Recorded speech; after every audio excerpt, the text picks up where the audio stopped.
You live. All right, Shalom. First and foremost, want to give all praises, honor, and glory to Yahweh, Bahashem, Yahusha, Bahashem, L'chakodash. Double honors to the elders, the apostles of Great Millstone, and peace and blessings to the elect. And we out here once again, and we just gonna go right into it. We were just actually talking about it, a little interesting situation. And then it goes to show you, man, I think, I forgot who said it. I think you said it or Garwal, you said it about Jacob's trouble. Yeah, I was like, that's Jacob's trouble right there. That's it. Yeah, because, we got here, we said no. And it's funny because when we were coming up, we saw that couple. Mm-hmm. They were walking in front of us. And you got this Jake, this Judite woman, or this Jake woman, and she's trying to park her car. And, I didn't even pay attention to it, but come to find out that the car was, the joint passed the curb and it just got onto the sidewalk, onto the bricks of the sidewalk. So now she's stuck, she don't know what to do, so I guess maybe she called for help. And he was I guess he was kind enough to get in there and get into the car and then fix it for her, so on and so forth.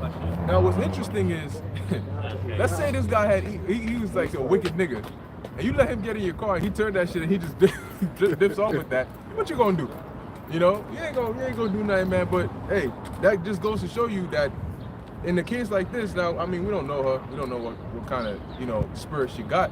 But there's cases where you got women that speak all manner of things, but a simple thing like to park the car, and the brother said, there's a big ass spot right in the front. There's a spot that could fit damn near a car and a half right in the front.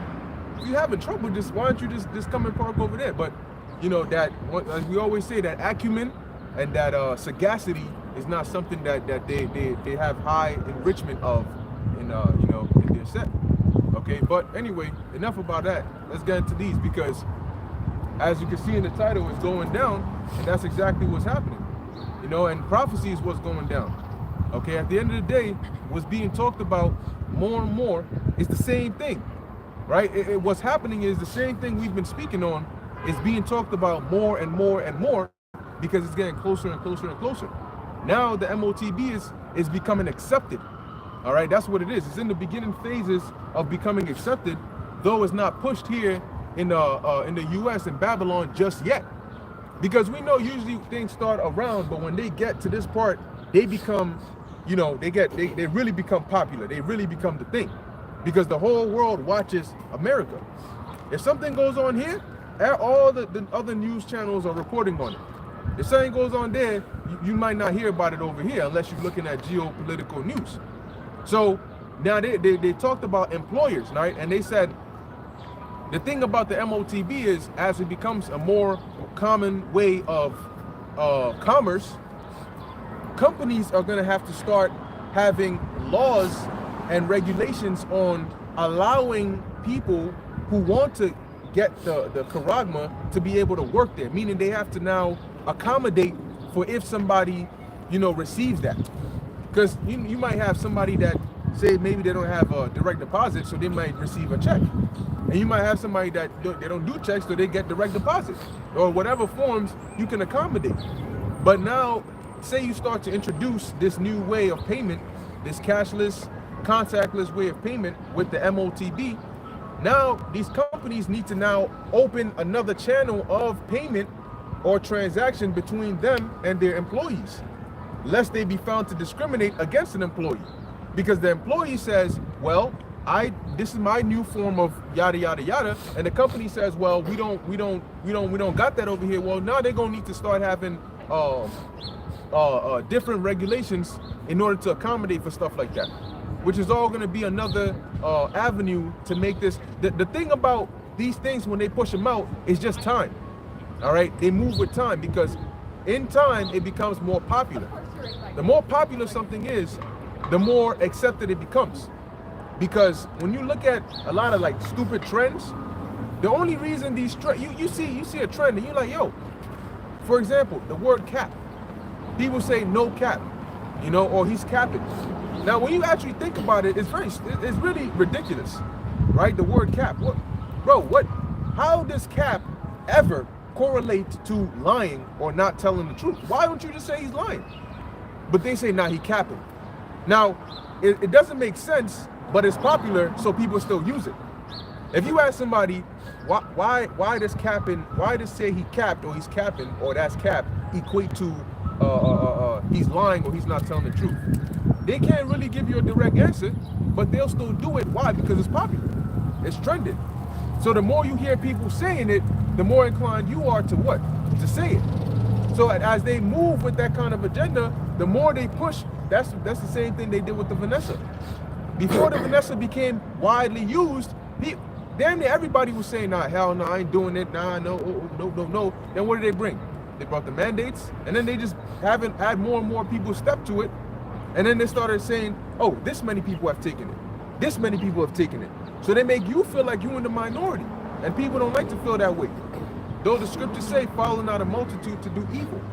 So now, when they start to push the MOTB, more and more people start taking it, you start seeing it more and more around you, eventually people are going to start giving in. Why? For convenience sake. All right? That's why a lot of people do these things, and they're going to do it for convenience sake. And they're going to tempt people to do it. That's why it's called the hour of temptation. I was talking to some people from my game about the Karagma, and then one guy said, hey, if it's popular and everyone's doing it, then I will too. Jake too. There you go. And that's Jake. You know, they like to follow, the scriptures say, why trimmest thou thy ways to seek love? And that's what they do. They forsake the old paths so they can seek love from the wicked by joining in their hands. But let's get into that. Matter of fact, before we get that, let's get Habakkuk, the 2nd chapter. Brother Tom Miller had a question. It says, brothers, have you guys heard about the snake venom in our water? Google what snake venom tastes like. Remember when Bill Gates and Dr. Fauci said that we would beg them for that juice? I have been hearing about it, but I haven't really dived into it like that yet. But I have been hearing and seeing articles about that, them talking about snake venom. I mean, at this point, and it really makes sense because they are the serpent, you know? So it would make sense if they're doing shit like that. And the script, Yahusha said we shall drink poison, the scripture said we shall drink poison and live, you know? Because at the end of the day, you know what? There's certain things that are out of our control, right? If I come to find out that my tap water has had snake venom in it for the past 2 years, I mean, well, shit, that shit done gone through me a couple times, right? You know, I can't go back in time and reverse that, you know, but it's by the will of Yahweh, by Shem Yahushai that we hear. Now, when they do shit like that, it will make sense that they do it in small increments that eventually over time it does damage, but it doesn't just do instant damage like that because it'd be too obvious. If everybody just started dropping dead inside of a building, they say, yo, what's going on?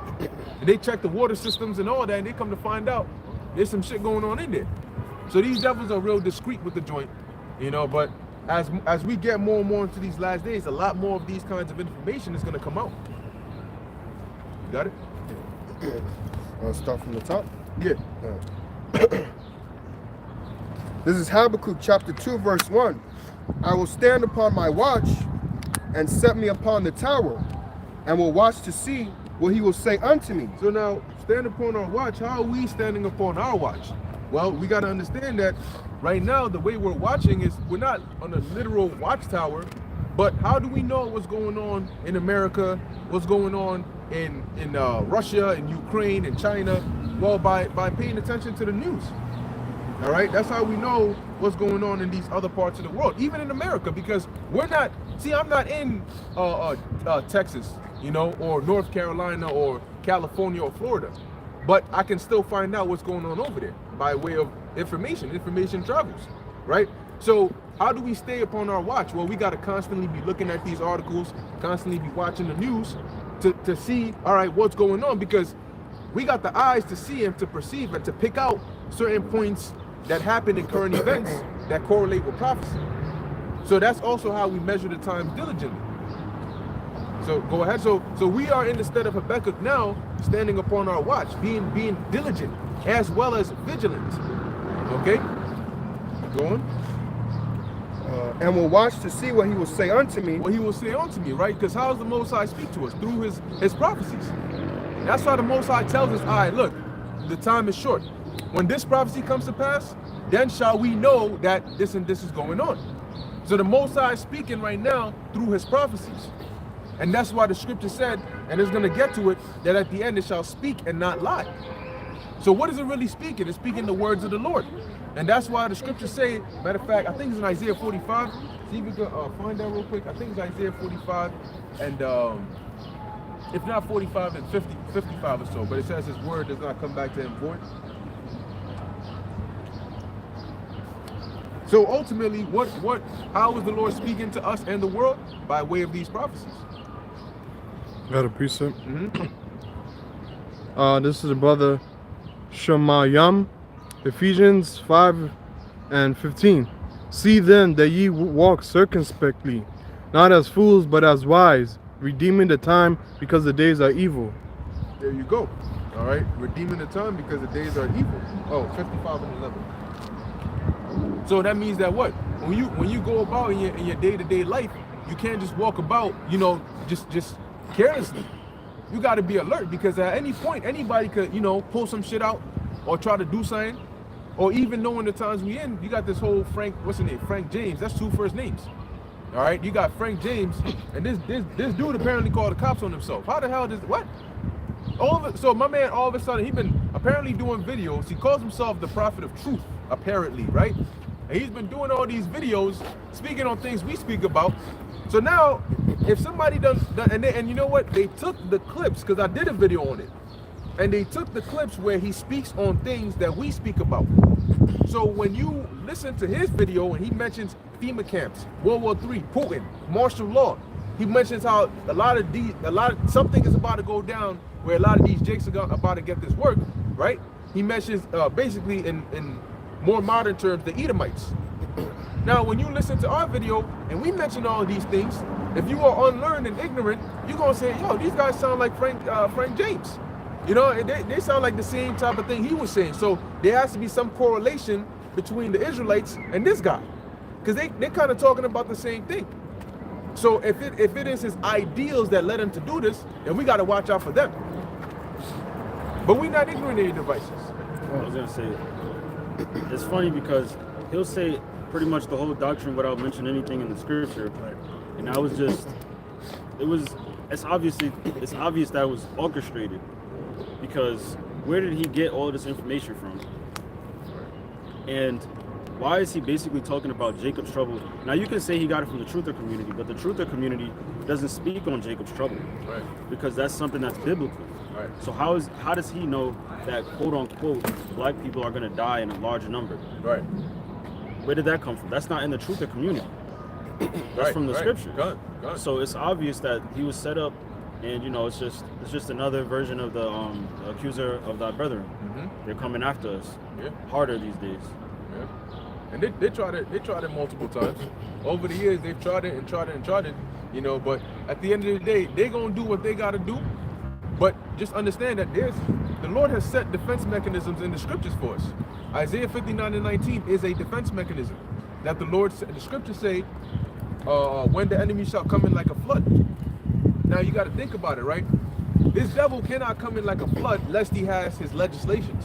Lest they write up these legislations, they write up new laws, they write up consequences for certain things, and that way they can say, all right, if we deem these guys a terrorist organization, well, then it's a light work for us to perform a raid, to send troops in and whatnot, and that's going to be a flood.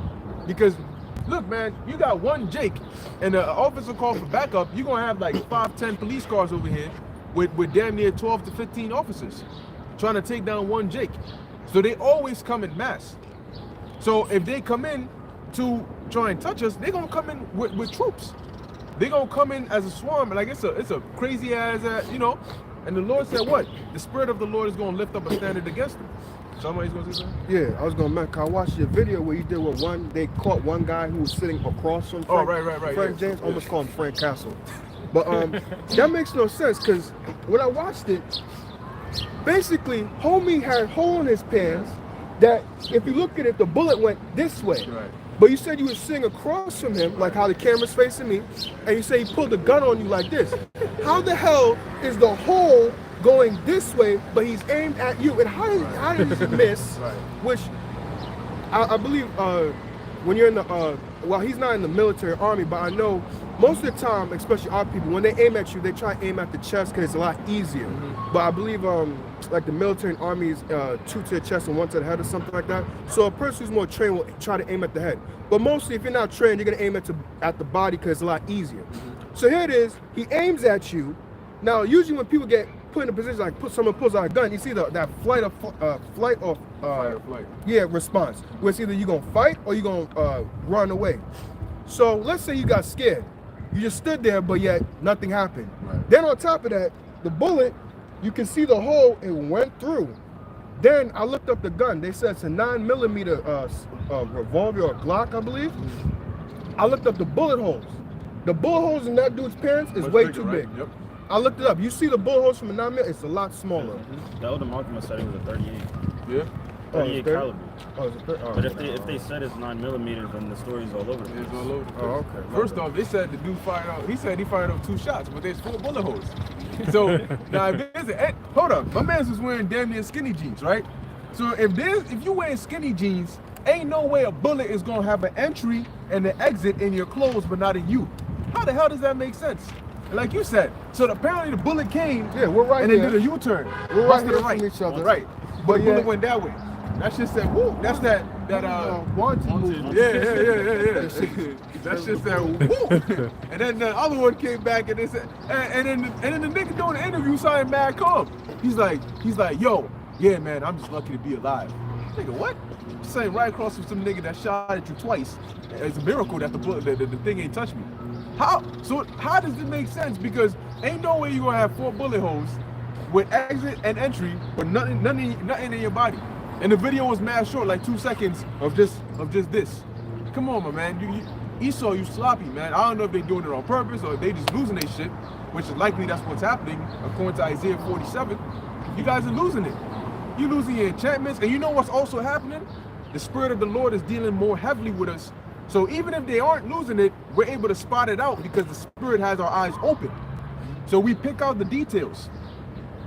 Also, I was going to mention, I mentioned this in one of my videos.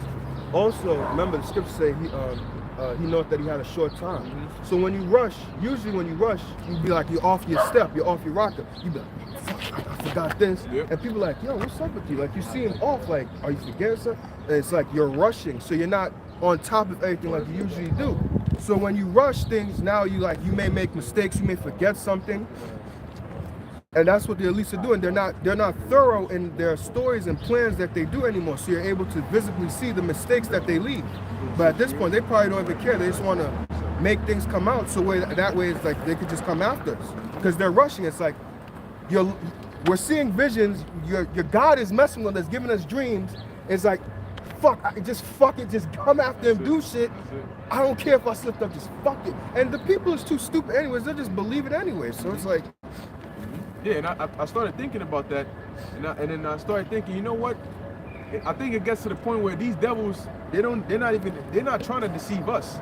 They're just trying to do it good enough to deceive the masses. They know they ain't gonna deceive us, but the goal ain't us. Why would they try to deceive us that we are demons? They're gonna try to get us to think that we're demons. That shit don't make sense.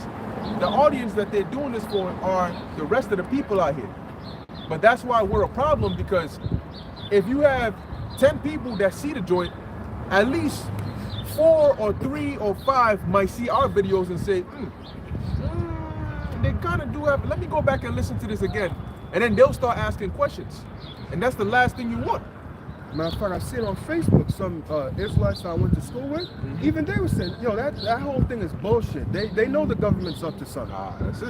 That's it. They're losing that deception. And what are Esau's 2 main weapons? He has deception and he has the sword. And when the deception don't work, the sword comes next. When you got a fugitive, right? What happens with a fugitive? A fugitive, when he goes to a new town, he don't just straight off the bat kill people. He tries to first act like he's somebody completely new. And then when somebody discovers him, so his disguise doesn't work anymore, then he gotta go into the other, you know? Now he wait for you outside, you coming home, and now he gotta take care of you. So he switches to the sword. And that's what this devil is getting ready to do. He's seeing that his enchantments are not working, so what's he gonna have to do? He's gonna have to switch to the sword. And that's why you got famines being prepared, man-made famines are being prepared, The whole situation over there in Ukraine with Russia is being prepared. You also got what's it called? The blackout situations. They're preparing that. We can bring this out real quick. Revelation 12.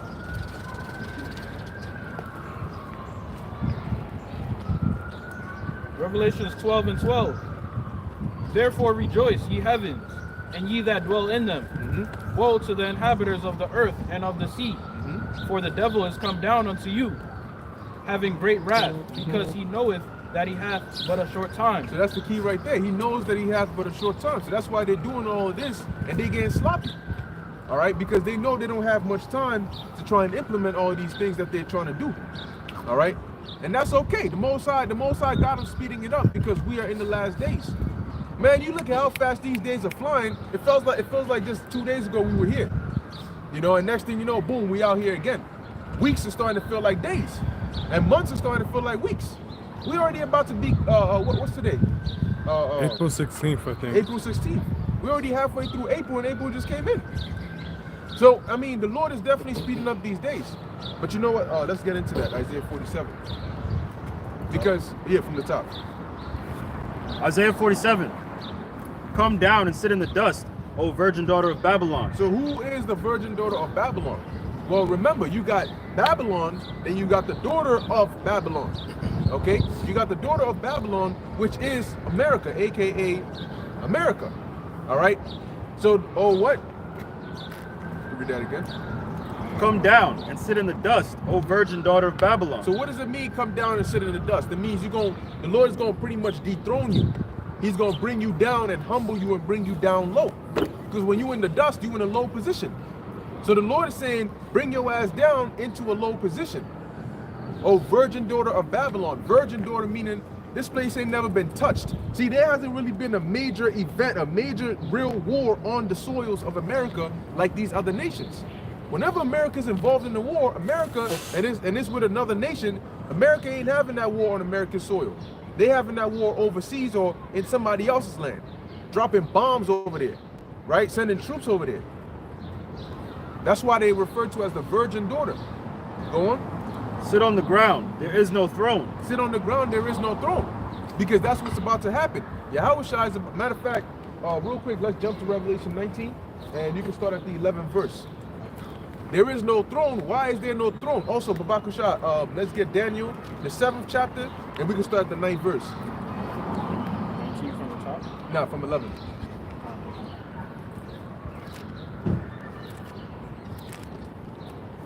And there is no throne because ultimately the rulership that they have, the Lord is basically telling them through the mouth of Isaiah, just start getting ready for your downfall. And that's why Yahusha said that I beheld Satan falling as lightning, meaning how fast they're going to drop. You start it when you got it. Revelations 19 and 11. Revelations 19 and 11. And I saw heaven open, and behold, a white horse. And he that sat upon him was called Faithful and True. Now, what John is seeing here is a vision. And there's a reason that he saw it this way, because the Lord had it that way so that only those that have the understanding can break down what's going on here. And I mentioned it before that the prophets of old, they received visions, but they didn't necessarily understand what those visions meant. And that's why we're here today. See, we don't really receive visions like the prophets of old did. But the gift we've been given is the interpretation of those visions. That's why we go into a lot of breakdowns. And what we're doing is breaking down those visions. All right. So the white horse is really representing the chariot of Yahusha that he's coming with. All right. White, because white represents what? Purity. And horse represents power. That's why you have the term horsepower. Okay. So go on. So Yahusha is coming with pure power, and that's going to be by way of his chariot. He that sat upon him, read that again. And behold, a white horse, and he that sat upon him was called Faithful and True. What's called faithful and true? Go on. And in righteousness he doth judge and make war. So Yahusha is coming to make war, and he's coming to judge in righteousness. So yeah, you can make war in righteousness because war is necessary.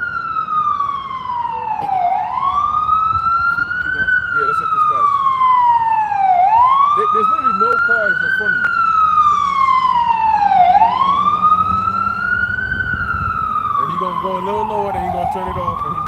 throughout his day. It's about confusion. That's all it is. And really, in certain towns, You see? at night, if there's no traffic, you're not supposed to do that. Cause see, this the inner city, but a lot of them Edomites will complain. Even certain parts of New York City, it tell you no loud horn honking. They be like 250 fine if they see you uselessly just using your fucking horn for no reason. You know, it's just a place of just noise and chaos. It's all right though. Yeah, keep going. Revelation 19 and 12. His eyes were as a flame of fire. So who is this talking about? It's talking about Yahusha. All right, go on. And on his head were many crowns. And now there's the point. And on his head were many crowns, right? Now, why were there many crowns upon his head? Because he's going to come and he's going to basically take down all of these kingdoms, all of these rulerships of these nations, and he's going to be the sole ruler. All right? King of, there you go. Oh, matter of fact, he's going to say that. Continue on. Yeah, go on. And on his head were many crowns. And he had a name written that no man knew but he himself. And he was clothed with a vesture dipped in blood, and his name is called the Word of God. And we know it's Yahusha because according to John, the 1st chapter, it tells you who the Word is. Go on. And the armies which were in heaven followed him upon white horses. Now those armies are talking about the angels. That's why in Daniel, the 12th chapter, there's talk about Michael, the archangel, standing for the children of thy people, which are the Israelites. Because Michael is going to be one of the angels that comes down with Yahusha, along with the rest of the thousands in their chariots. Go on. Clothed in fine linen, white and clean. And out of his mouth goeth a sharp sword, that with it he should smite the nations. Whether he should smite the nations. So is the Lord going to kill when he comes back? Yes, he is. Is that in the Bible? Yes, it is. We just read it. Go on. And he shall rule them with a rod of iron. He shall rule them with a rod of iron. Meaning, because when you go into Isaiah, the 19th chapter, it tells you that the Lord is going to give the Egyptians into the hand of a cruel Lord. And he's going to rule them with that scepter. Go on.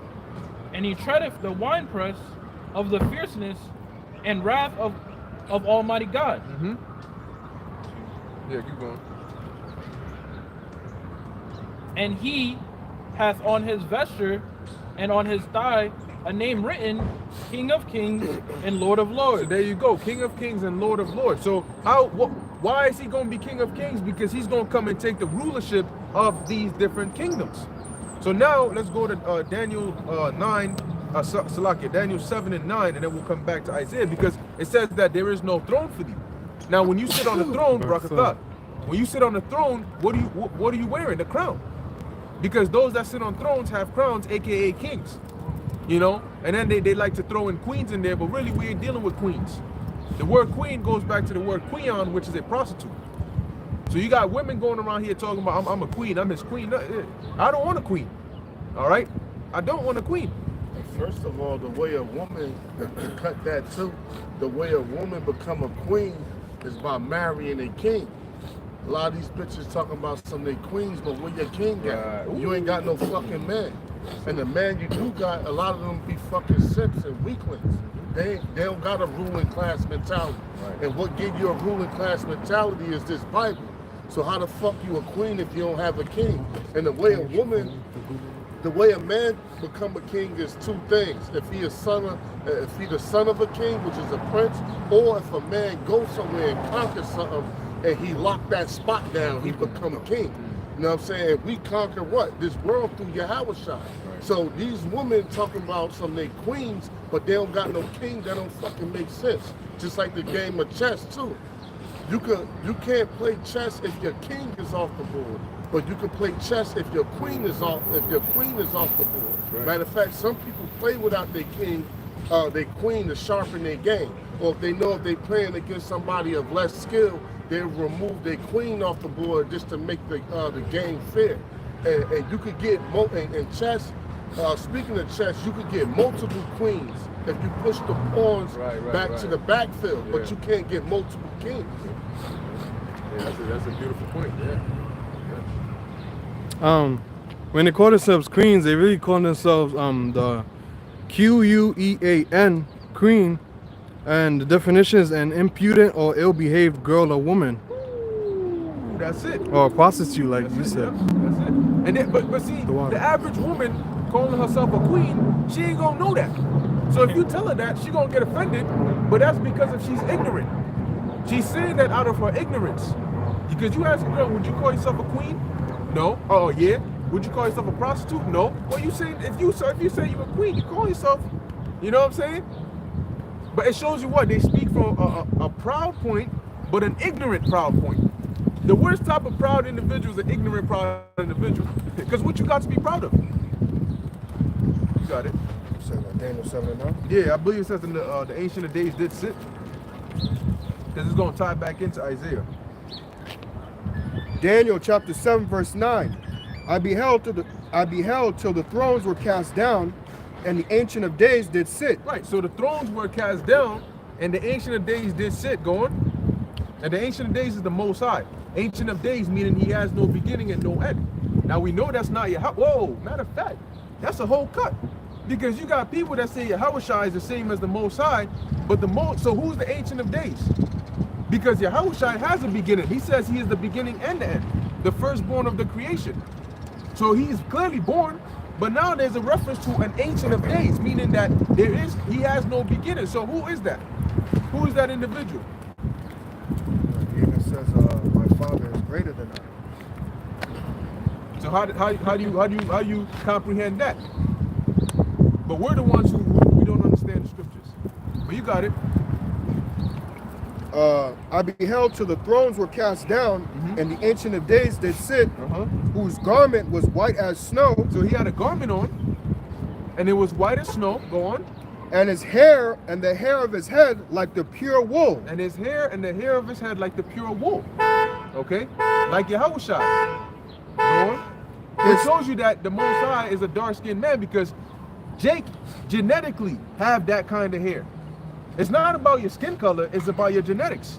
Because guess what? You got certain Edomites that are that may look dark, but they may not have that same texture kind of hair. So that's why the Lord said he made us in his image. We have the resemblance of the Most High. He doesn't have the resemblance of us. Go on. His throne was like the fiery flame, and his wheels as the burning fire. Right. Now the point is the thrones were cast down because it's going to go into the judgment being set.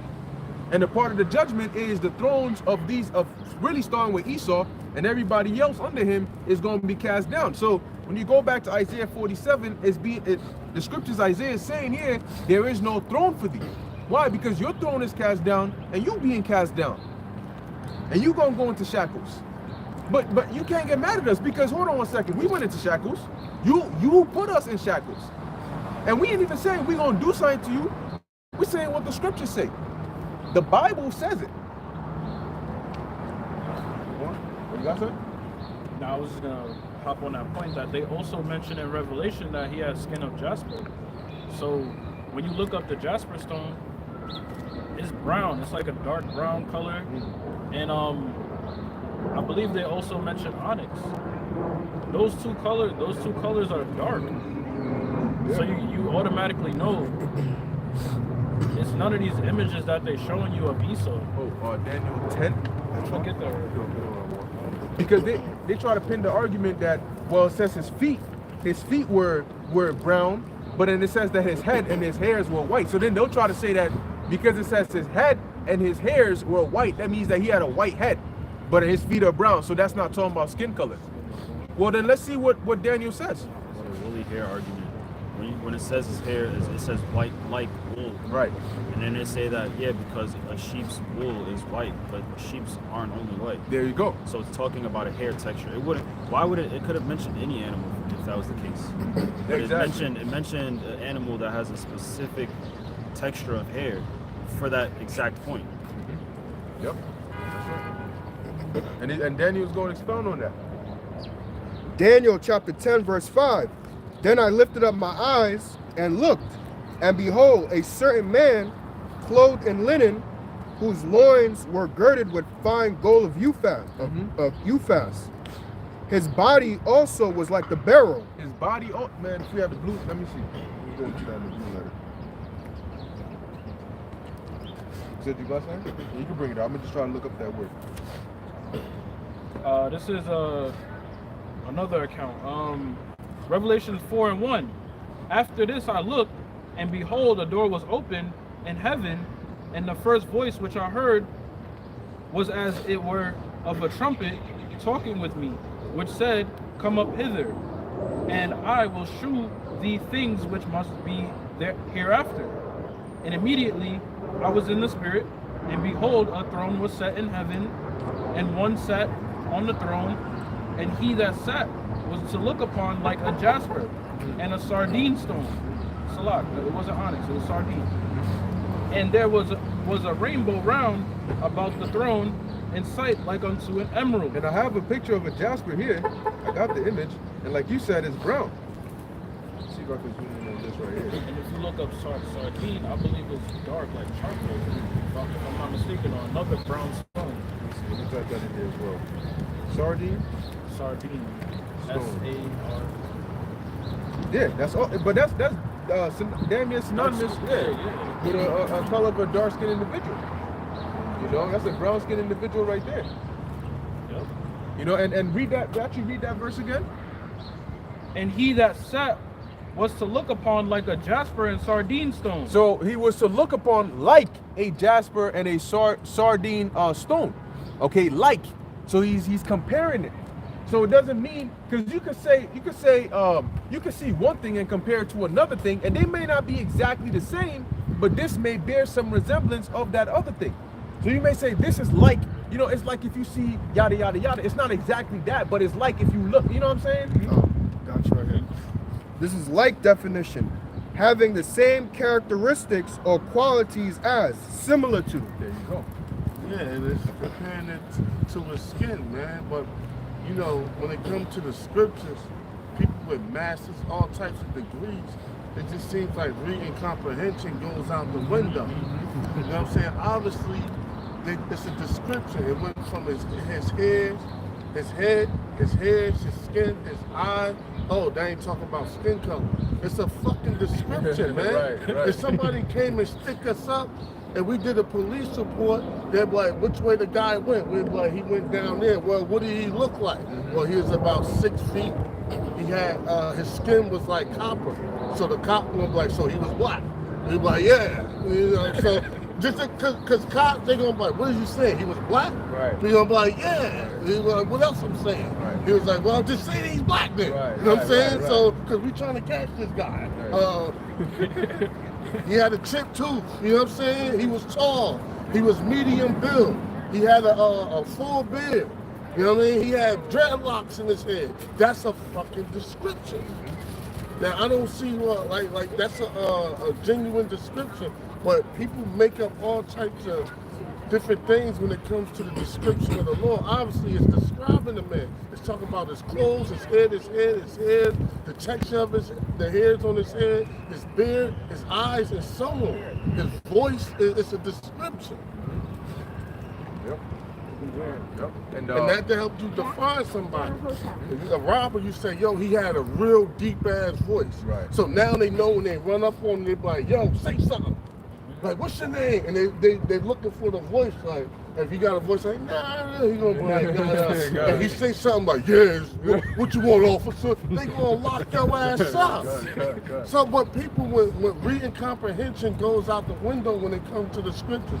Okay, the deep metaphors of prophecy, fine. I mean, I can see that, but a lot of things is just straight up. But people act like they can't fucking read when it comes to the word. Yeah, so that's a very beautiful point. And also, we can actually, you gonna say something? Yeah, I was gonna make a quick point. That was actually in that movie. If you watched it, Taken with Liam Neeson, he had a point when the dude took his daughter. Remember, the guy was like, he was telling me, I got a set of skills and all that shit. And the guy was like, good luck. He kept repeating back and over, hearing his voice, what he sound like. So when he met him, I know what you sound like. So when he met him, he was like, I told you I was gonna fucking find you. Yeah, off the sound. Yeah. That's crazy. That's some skills. But yeah, you can go back and read that. Because now, okay, you may say, matter of fact, real quick, hop to Revelation 1 and 13. Now you may say, oh, well in Revelation 1 and 13, it ain't talking about his skin color. All right, so let's go ahead and dissect that then. Because and time again, they come with some madness. Then we go into the scriptures and prove it that they're wrong, and then they come back again. But it's as though they never, like, we just lost all record of the fact that they just said some BS and we proved that they were wrong, and people still follow them. Got it. What's 12? Yeah. Revelations 1 and 12. And I turned to see the voice that spake with me. So he turned to see who's talking to me. Go ahead. And being turned, saw 7 golden candlesticks, and in the midst of the 7 candlesticks, one like unto the Son of Man. So this is what he saw, right? Go ahead. Clothed with a garment down to his foot. So clearly he says his, right? So he's looking at an individual, the Son of Man, which is talking about Yahusha. He had a garment down to his foot, so it came down. All right, go ahead. And girt about the paps with a golden girdle. Meaning that he had a girdle, because you see this garment right here is loose. So you would have a girdle for many reasons, just like you have a belt today for many reasons. So you would have the girdle to keep the garment in place, but it would also protect your midsection. Go ahead. His head and his hairs were white like wool. His head and his hairs were white like wool. Oh, just because of that, they say no, that means that his whole head had to be white. So was his whole head wool? Clearly not, right? Because there's a part of his head that's wool, and then there's a part that's skin. Just like the part of his head that had hairs were gonna be white. Because ain't nobody created, first off, why would Yahusha have white skin if that's leprosy? Why would him in his glorified form have leprous skin? Is not a leper unclean? Yes, he is, right? So now, how's he going to be in the spirit world sitting at the right hand of the Most High, the most pure being in all of existence, and have leprosy? Does that shit make sense? So read that part again. His head and his hairs were white like wool. So, okay, so now let's deal with that. If it says his head and his hairs were white like wool, you want to say that means his whole head is white, then was his whole head wool? No. Right? You got to read between the lines. But like Elder said, comprehension goes out the window. They make themselves stupid to push an argument. Go ahead. His hairs were white like wool. His hairs were white like wool. As white as snow. As white as snow. Go on. His eyes were as a flame of fire. His eyes were as a flame of fire. Go to white like wool. Start from there again. His hairs were white like wool, as white as snow. Right. So it says white like wool, as white as snow. That goes to show you that they were differentiating a texture and a color. Boom. That's it. Oh, I see what you're saying. Yeah, white like wool. Like so wool, and then it's white like as white as and snow. the texture. Yeah, going to They how give you woolly the texture, and then they give you the color. His hair was like wool, but the color was white as snow. Now, why would he have to specify white as snow? Because wool can come in different colors. Brown. There's brown. There's wool. black. A sheep can be black. Yeah. A sheep can be brown. Yeah. So why is it mentioning a texture? Wool is not a color. Wool is not a color. I'm gonna repeat that again. Wool is not a color. Wool is a texture. Because if you look at brown sheep, black sheep, white sheep, what do they all have? Wool. So what color is wool then? Is it black, is it brown, or is it white? Or is it all three together? So that's why he has to go on and say as white as snow. So now snow is not a texture in terms of the color. Yeah, it's not a hair texture in terms of the color. Because he said white as snow. So when you see snow is going to have only what? One color, unless it's been in the dirt. But snow is going to have one color, and that's what? White. So he's saying the color of this man's hair is white, and the texture of this man's hair is wool. Go ahead. And his eyes were as a flame of fire. It doesn't mean that his eyes were, he like turned into Flame-On from Fantastic Four. It just means that his eyes were red. Okay, and that happens. When you drink, for example, the whites of your eyes become red. All right, that's or even when you look at, and I'm not saying this is the case here, but you look at somebody that's intoxicated, you can tell by their eyes. I remember in high school, some teacher tried to accuse me of getting high because I had allergies. So I kept scratching my eyes and they turned red. So I came to class, and here it is, I'm already suffering from the allergies. And this lady gonna call me after class like, let me talk to you. You know, you want to confess to me now, or do you want us to take this to a high? I said, confess to you what? She said, I know what you've been doing. What have I been doing? You know what I'm saying? And she's literally trying to convince me that I'm high, and I'm telling her I'm not high. I got allergies. Yeah, common sense. Weed got a distinctive smell to it. You'll smell that shit Right. on somebody. Even if they try to like, especially that real loud weed, even if they try to disguise it, that shit is like come through whatever you like try to spray on. That shit is like humming. Yeah. But then I was laughing because it was ridiculous. So she's thinking, oh, he's definitely high. Man. But anyway, going to show you because eyes, all right, the color. So it's describing his hair, color, and texture. The color of his eyes. Go ahead. And his eyes were as a flame of fire, and his feet like unto fine brass. And his feet like onto fine brass. Okay, go on. As if they burned in a furnace. As if they burned in a furnace. And his voice as the sound of many waters. Now, why did he talk about his feet? Because he said he had a garment down to the foot. So the main other parts of his body had to have been covered by the garment. Now, in the ancient world, you wouldn't always necessarily wear shoes and boots. Okay, you had what looked like sandals in the ancient world that they would actually make. Okay, now that's not good enough for them. The feet is like brass, as if it burned in the furnace. Did John not say, I turned around to see who I was talking with, and this is what he looked like? But okay, no. The whites of his eyes being red, because when the so-called black man drinks, the whites of his eyes, Yahusha like to drink. In Genesis 49, it says, his eyes shall be red with wine. You know, so when a black man drink, so-called Judite drink, the whites of his eyes, especially wine, it turned like bloodshot red, as if you was smoking. And another point of Yahusha coming back, furious. He said, the day of vengeance burned in my heart. One thing and two about the Judite male is when they get really, really pissed off, the fucking the whites, because what happened is the blood vessels and your eyes start to pop. The little, they call capillaries. Yeah. I mean, little tiny ass blood vessels start to pop in your eyes, but they're not major blood vessels. Like if you got decked, you ever see somebody get decked in the eye and they got that fucking red, that is black eye, but it's red too? That's because they pop the major blood vessel. But when you get extremely mad, you don't pop major blood vessels, you pop the capillaries. They're the real tiny ones, and what happens is it turns like the inside whites of your eyes red until you look like you about to kill some shit. That's why he said his eyes is like red like that. So a combination, from being hitting the wine and coming back that furious on that level, his eyes look like bloodshot red. And just to add on to that, we say that now as slang. Like somebody, like if they say, yo, he was bugging out or he got mad and he was angry, like filled with rage, they'll say he saw red. Yeah. Like after he got mad, he saw red. That's it. That's all he saw. But really, that's just basically what the elder was going into. Yep. Yeah, good. Physically, what you'll actually see. Ooh, I got something here, right? I looked up reasons why your eyes can turn red. And they got allergies and stuff like that. Now, one of them here, you have swimming, you have lack of sleep, and then you have alcohol. And it says drinking alcohol can cause some people to develop eye redness. This is because alcohol can cause vasodilation, which is when your blood vessels widen.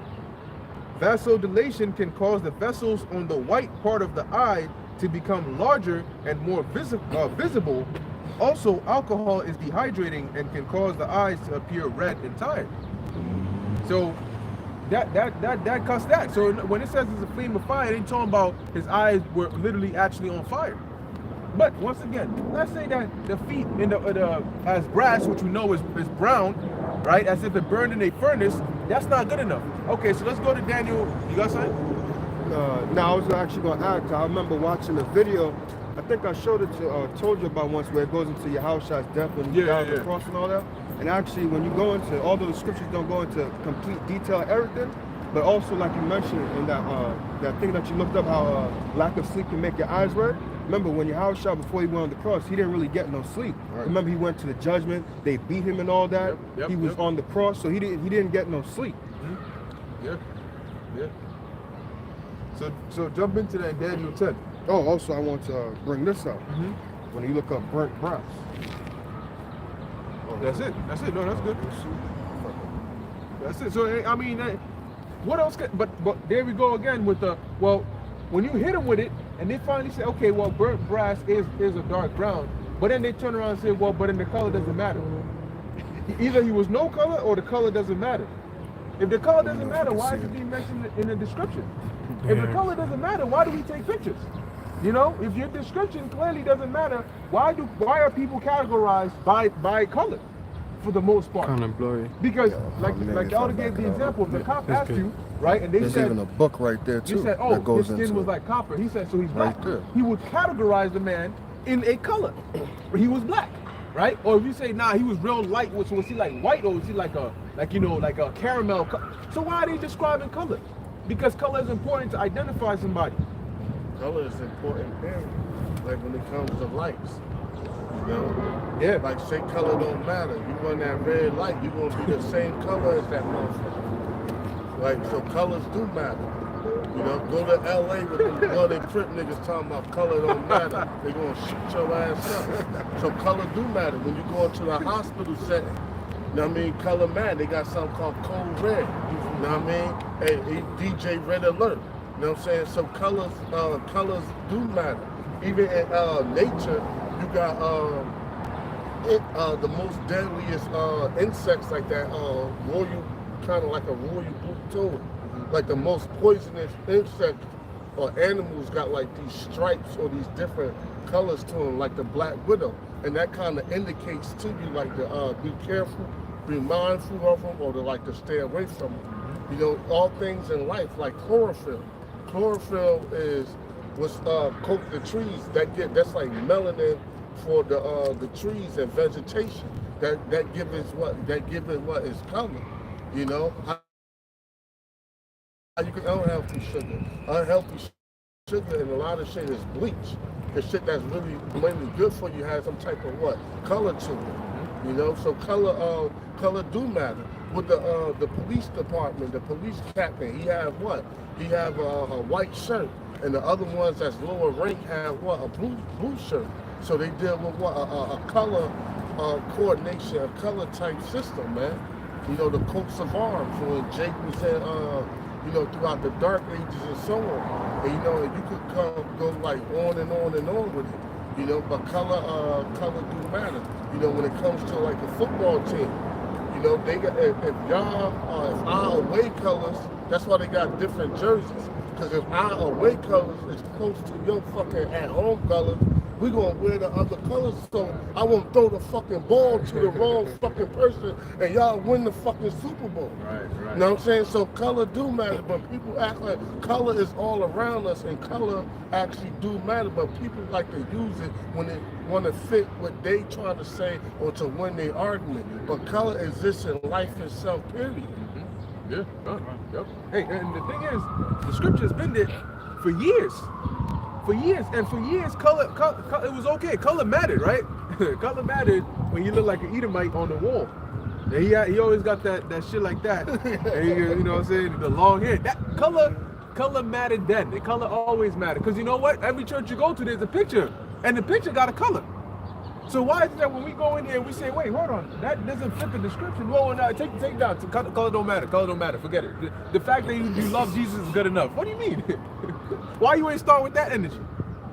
But go ahead. No, Slacky. I was going to add a point. Elder Yahusha made a good point in the video. He said how for our people to show how they're hypocrites, when it's time like that woman, Ketanji Brown Jackson, anytime it's for like people or they think Barack Obama is our people, first black president, the first supreme, is the first black this. That's when you care about color. Right. But now when we mention the Lord's color, now it doesn't matter. Right, yeah. Also because they need people to continue to believe that it's for everyone. The Christian doctrine falls apart. There's billions of Christians. And they have to believe that salvation is for every last one of them. So they have to argue that color doesn't matter while still putting up a white Jesus. Yeah. Also, according going along with what the elder was saying, we have a biological way that we are able to react to color. When you see red, usually it alerts your mind immediately. That's why your taillights are red, so the person that's seeing you can know, they're stopping, I need to stop. You see the red light, I need to stop. Danger. Symbolizes danger. Exactly. Or when you see green, your mind automatically may associate it with health. Or success, or good. Yeah, or something good. Yeah. That's probably why they made the money good. That's probably why our money is good. Verily, verily, I say unto you. And the way you say green in Latin is verde. And that's how you say, that's what verily means truthfully. The synonym for verily is truthfully, but the way you say green in Latin is verde, which means verily, which means truth. And if you sick and you want to get well, you take in what? The greens, which is what? The vegetation, but really you taking Yahusha. The faith in Yahusha ultimately heals you, but it's like Yahusha is also, that's why he said his garment was like beryl. If you look at it, beryl is like a bluish, like a bluish green, kind of like blood before it hit the ear. Nah, it's like not really like this. It's like a one of the dark greens, but it's like bluish. I think I know what you're talking about. Like blood. It'll look like before it hit the air, it look like bluish, but like a green. You know? Yeah, I got some. I don't know.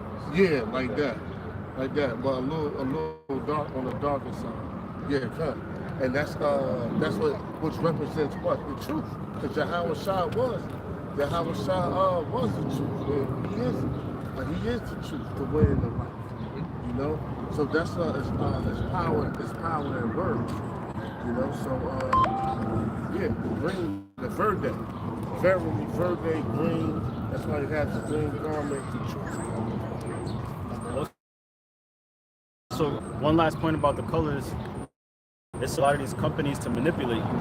That's why they'll have specific colors on your McDonald's, on your Burger King, and you'll notice that a lot of their color coding is the exact same. Yellow, red, these colors can make you hungry. So like pay attention, like if you know, just that goes to show you color really does matter. And you're being every day, it's manipulating. That's why on your social media, your alerts are red, because you constantly get a dopamine boost from seeing that alert. Oh, I got texted. Oh, somebody hit me. Oh, something's going on. So be aware that color really does matter on a deeper level than you might think. Salaki, one more thing. If color didn't matter, then the Most High wouldn't have made it. That's it. That's the end of the story. I was good. I'm gonna jump back to this precept real quick. I was gonna say the Buddha said colors carries vibrations. Yeah. Revelations 4:3, and he that sat was to look upon like a jasper and sardine stone, and there was a rainbow round about the throne, and sight like unto an emerald. Like the elder was saying, the green color, it was emerald above the throne. So that's green. Right. Showing you health, light, all of these different meanings into these colors. So there's no coincidence that there was an emerald light gleaming over the throne. Yeah, because he chose it that way. And like even chlorophyll, like I believe the elder mentioned, which is green. You know, so it's color. Blood is red, and when you see blood, you know something's going on. Yeah, when it hits the air. You know, but when you see it, but there's a reason it turns red when it hits the air. Because you could get alerted, you know. Because if you sometimes you bleed, but you don't really know. You might get cut and not even realize, and you see blood somewhere, and then you search. The second you see blood on your body, you instantly looking for, is there a wound somewhere? Like what's going on? Am I good, or is it somebody else's blood? If somebody gets shot, right? How do they know that? Matter of fact, there's some people you may get caught in a shootout, right? And you may not be shooting, but you get caught in a shootout. Now, when it happens, adrenaline is pumping. The way you would know if you got shot is if you saw blood, or if somebody saw blood on you. Because there's sometimes when somebody gets shot and they keep walking, and then somebody's like, "Yo, you good?" And then they peep blood, and when they see that, that's when everything hits them like, "Oh shit, I've been shot." Then the pain comes. So why did the Most High have it that way? It's chlorophyll, right? You see how that it looked like black, but it's under the light, like it's like green, like, but it looked like a bluish, like green type look, but it looks like actual like dark, And chlorophyll is like real compared to blood. Right. I just wanted to, people on the camera can't see. I wanted to show you that. Because I actually have some chlorophyll. It's actually good. Like if you don't eat a lot of greens and shit, which you should, it's good to get like some chlorophyll and take like shots of it. That way you get like your green vegetation in you throughout the day. Also to point out that goes to show you that we were made by an intelligent being. We didn't just appear from a big bang. Right? Because if our mind works in a way that we're alerted by the color red, but our blood inside of our vessel is blue, and then it turns red from the air hitting it, that all was created. Right. That's a creation. Right. Big Bang thought of color. You know, I gotta collide this way because I know if I don't produce color, these niggas gonna get confused. You look at the cycle. How the hell is wait? How are two particles just gonna collide? Particles. They're gonna collide, and once they collide, everything. Now you got football, you got soccer, you look at how the way men and women operate. That all of a sudden came from a particle collision, and that never happened again. It just happened once, and that was it.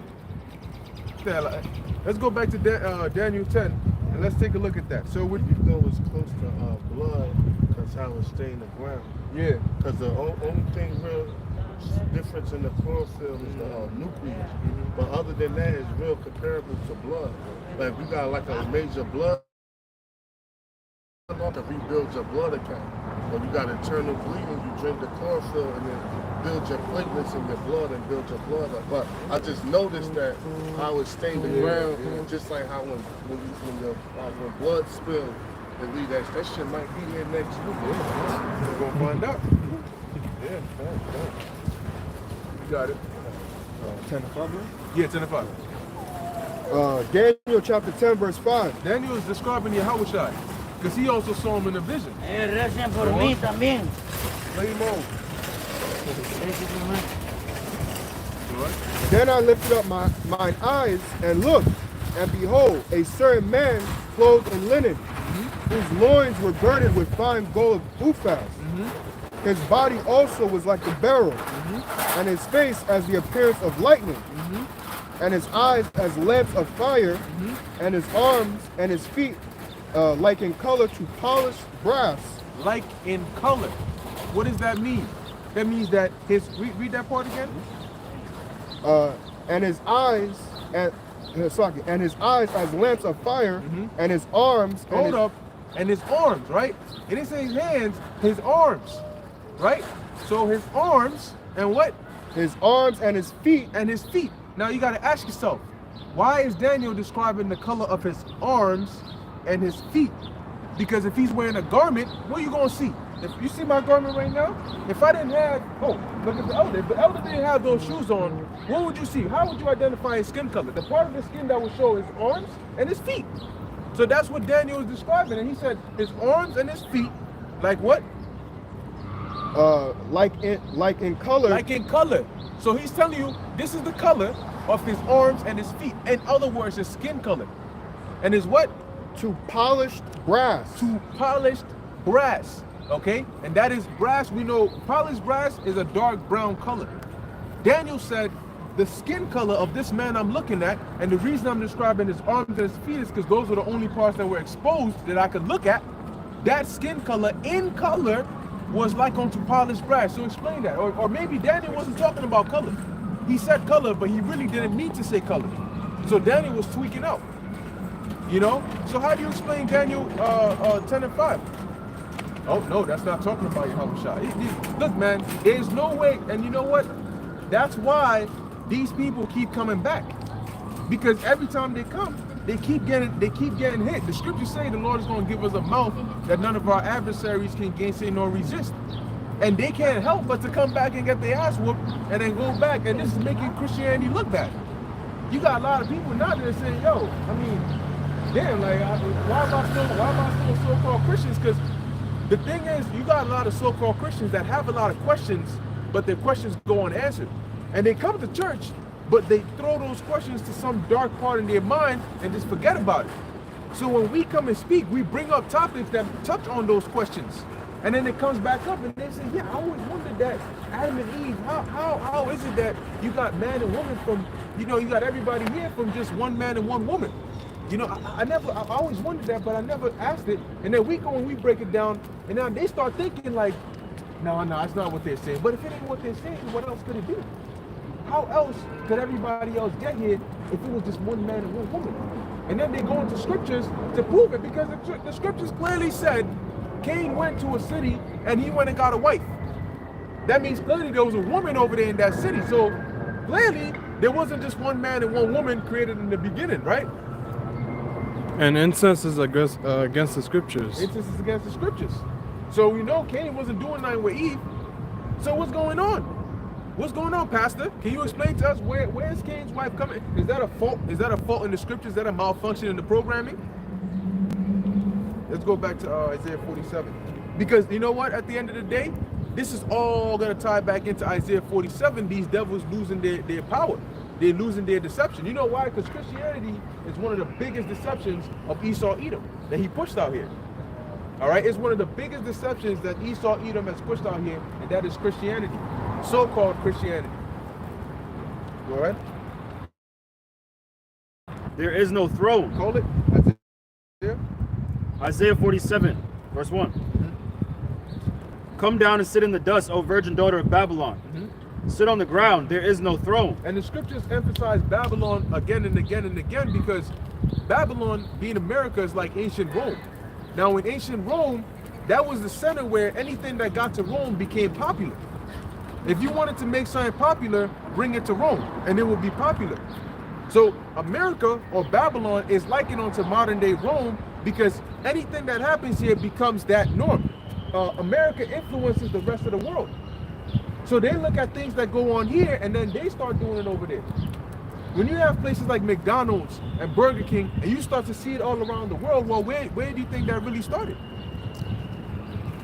So they're adopting the ways of this place. And this place is the heart of wickedness. If this kingdom is wicked, the heart of this kingdom is America. Go on. Oh, yeah, daughter of the heart of America is this shithole right here in New York. Because everybody fucking flock here from around the world. You know, the Lord probably got a special week. Maybe Satan too and Poseidon hit this bitch. You know, because they say, you know, just from working over here, you know, people love this fucking place, man. You know, even on this downfall, you know, New York. And people come here from all states, parts of the world, country. They say you haven't been to Babylon unless you come to New York. Right. And then other people come here for 10 years and they try to leave, but they wind up coming back because, oh no, New York, they just live for the thrill and the action. But the Lord gonna destroy all of this shit. But this whole place, especially over here, you know, because the heart of the center of the capital of the beast is America. And the capital of America is this shithole right here in New York. Because everybody want to flock and come here, New York, this, New York.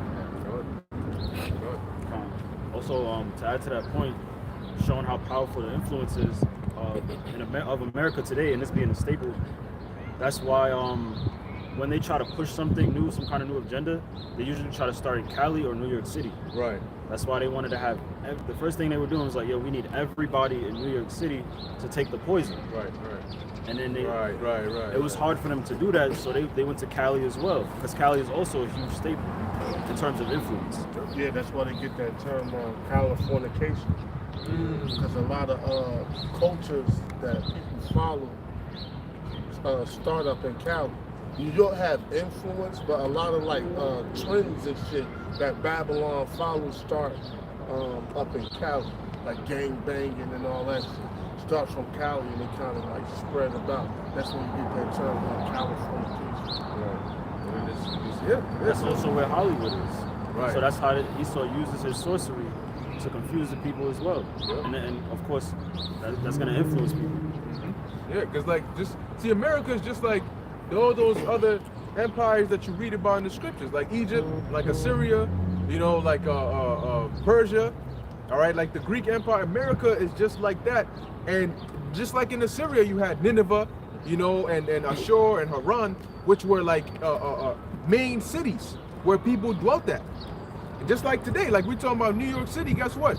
We live in here, and you might read about the past thinking it was different, but it was just like this. You have people walking. If you go downtown to Manhattan, you're gonna see the Agora. Okay, especially when you go to somewhere like Union Square. Union Square is pretty much the Agora. You're gonna come there, you're gonna see people playing music, you're gonna see people walking around, people shopping, you know, people trying to sell things. That's what you read about in the scriptures. It's just more on a quote-unquote technological scale. But that's why the scriptures say there is no new thing under the sun. Also, this proves that this is America today, and these staples in this country is like multiple nations through the spirit being brought back here. Right. Because you'll find Rome, you'll find Greece here, you'll find their idols. Everybody's idols is in this land today. Right. It says what? He equal to himself all nations. But at the same time, this devil will complain about immigration. So this motherfucker's a hypocrite. Because you got what? Little Havana, little Haiti, little Italy, Chinatown. He making like a little fucking hub for everybody so he could heap everybody into himself. You know? Devil, man. You got it. O daughter of the Chaldeans, for you shall no more be called tender and delicate. Take the millstones and grind meal. Uncover your locks, make bare the leg, uncover the thigh, pass over the rivers. Which goes into this place being exposed, because when you uncover the locks, right, or which is a woman's hair, or you uncover her thigh, you're exposing her. Because in the ancient world, that's why women had their garments that would basically come all the way down. All right. So what the Lord is saying here, uncover, and that's really what we're doing through the Spirit. When we come out here, a lot of the information that's been brought out now is, you know why they call us quote unquote a hate group? It's because a lot of the information we're bringing out is exposing them. All right? It's exposing the history, it's exposing the mystery, it's exposing the hypocrisy, it's exposing the strongholds that they have over here. And if it wasn't working, it wouldn't be a problem. But now you got a lot of Jake that are waking up, and that's the problem. All right? They're not mad because Elamites are banded together to say some shit. They're mad because Jake is coming together. Go on ahead. So now we're at the point where the average individual knows about the Rothschilds. They know about the elites. All right? They know about the agenda. They know about the NWO. Matter of fact, it's to the point where they don't hide it. They themselves come out and talk about the NWO. They say it openly. Like they're normalizing that term. Just like they're normalizing the MOTB. Because this is what they do. They normalize it. So when we come out and say, it's like somebody got a gun on him, right? But they normalize it to where now if you come out and say, yo, he got a gun on him, it ain't a big deal. Because it's like, yeah, all right, everybody knows I got a gun on me. See, there's one in the bag. Yeah, there's one. Exactly. Not now, for you idiots. But like that, like in Georgia, everybody saw the Zabak, that old Zabak video with the Atlanta brothers when he pulled the gun out. Oh, I didn't see that. Yeah, it was at camp. They was getting on a homosexual, and he pulled the gun out. He was like, "Motherfucker, you think you the only one with a gun?" And he was like, "Man, get out the way, move the kids." You know what I'm saying? Because you gotta be having kids and shit. But in them gun states, them southern states like Texas, Georgia, different like to have a pistol, it's just a modern day sword. It's nothing. The more common something is, the more the more like normalized it is, and the more scarce something is, the more like shocking or value it has. Right. So that's what they do. They normalize it. So that way, when you come out and point it out, yo, this is what they're doing. Yeah, I mean, and we also doing this too. Matter of fact, they said that is how you diffuse a rumor. If there's a rumor about you and it comes to you and you don't know who it came from, you know who started it, you add to the rumor. And it sounds counterintuitive, but when you add to the rumor, you exacerbate it. Meaning they say, yo, bro, I heard that, like, you know, you into like fat chicks and whatnot, right? And maybe you may not like that about yourself. Some people are, but hey, that's your preference, right? But you may not like that out there about yourself. So instead of saying, yo, who said that? What? Like, if you get mad, you might just add to it. You say, yeah, I like fat chicks. I mean, I like them super large too, where they break my ribs when they bounce on me and shit. And you add on to it. Yeah, because what? You disarm shit with humor. Yes. Even if you don't not just add on to it, you use humor to disarm people. Because when you use humor, that kind of like let people guard down. You be like, yeah, I like fat chicks. If you pay like you weigh, then you can stay. You know what I'm saying? People will laugh like, and you come up with a fat chick and be like, tell them, babe, you pay like you weigh. She like, yeah, I pay like I weigh. And people laugh, so it becomes what? That people become disarmed. That's why like them serious type brothers, they or people period, them serious minded warrior type people, they don't like you coming up joking because they feel like you trying to like move in or pull a fast one on them. And they're telling you like, yo, man, don't bring your man around no more. He's a fucking clown. And you be like, man, what you do to you? You're like, nah, I don't know. He's just coming around joking and shit. I don't like that clown shit. Because that's actually a defense mechanism to disarm people or to make people feel like, oh, this guy's cool. He's harmless. He's this and that. But really, you trying to move in on him through humor. So Esau have his different comedians make jokes about the Illuminati, the elites, and this and that to disarm people of the seriousness of it. Yep. That's what and see, we might say, yo, these devils actually, you know, they perform sacrifices and they do this and that. Then they might come, right? And then they might say, these BHI, they claim that white people drink baby blood.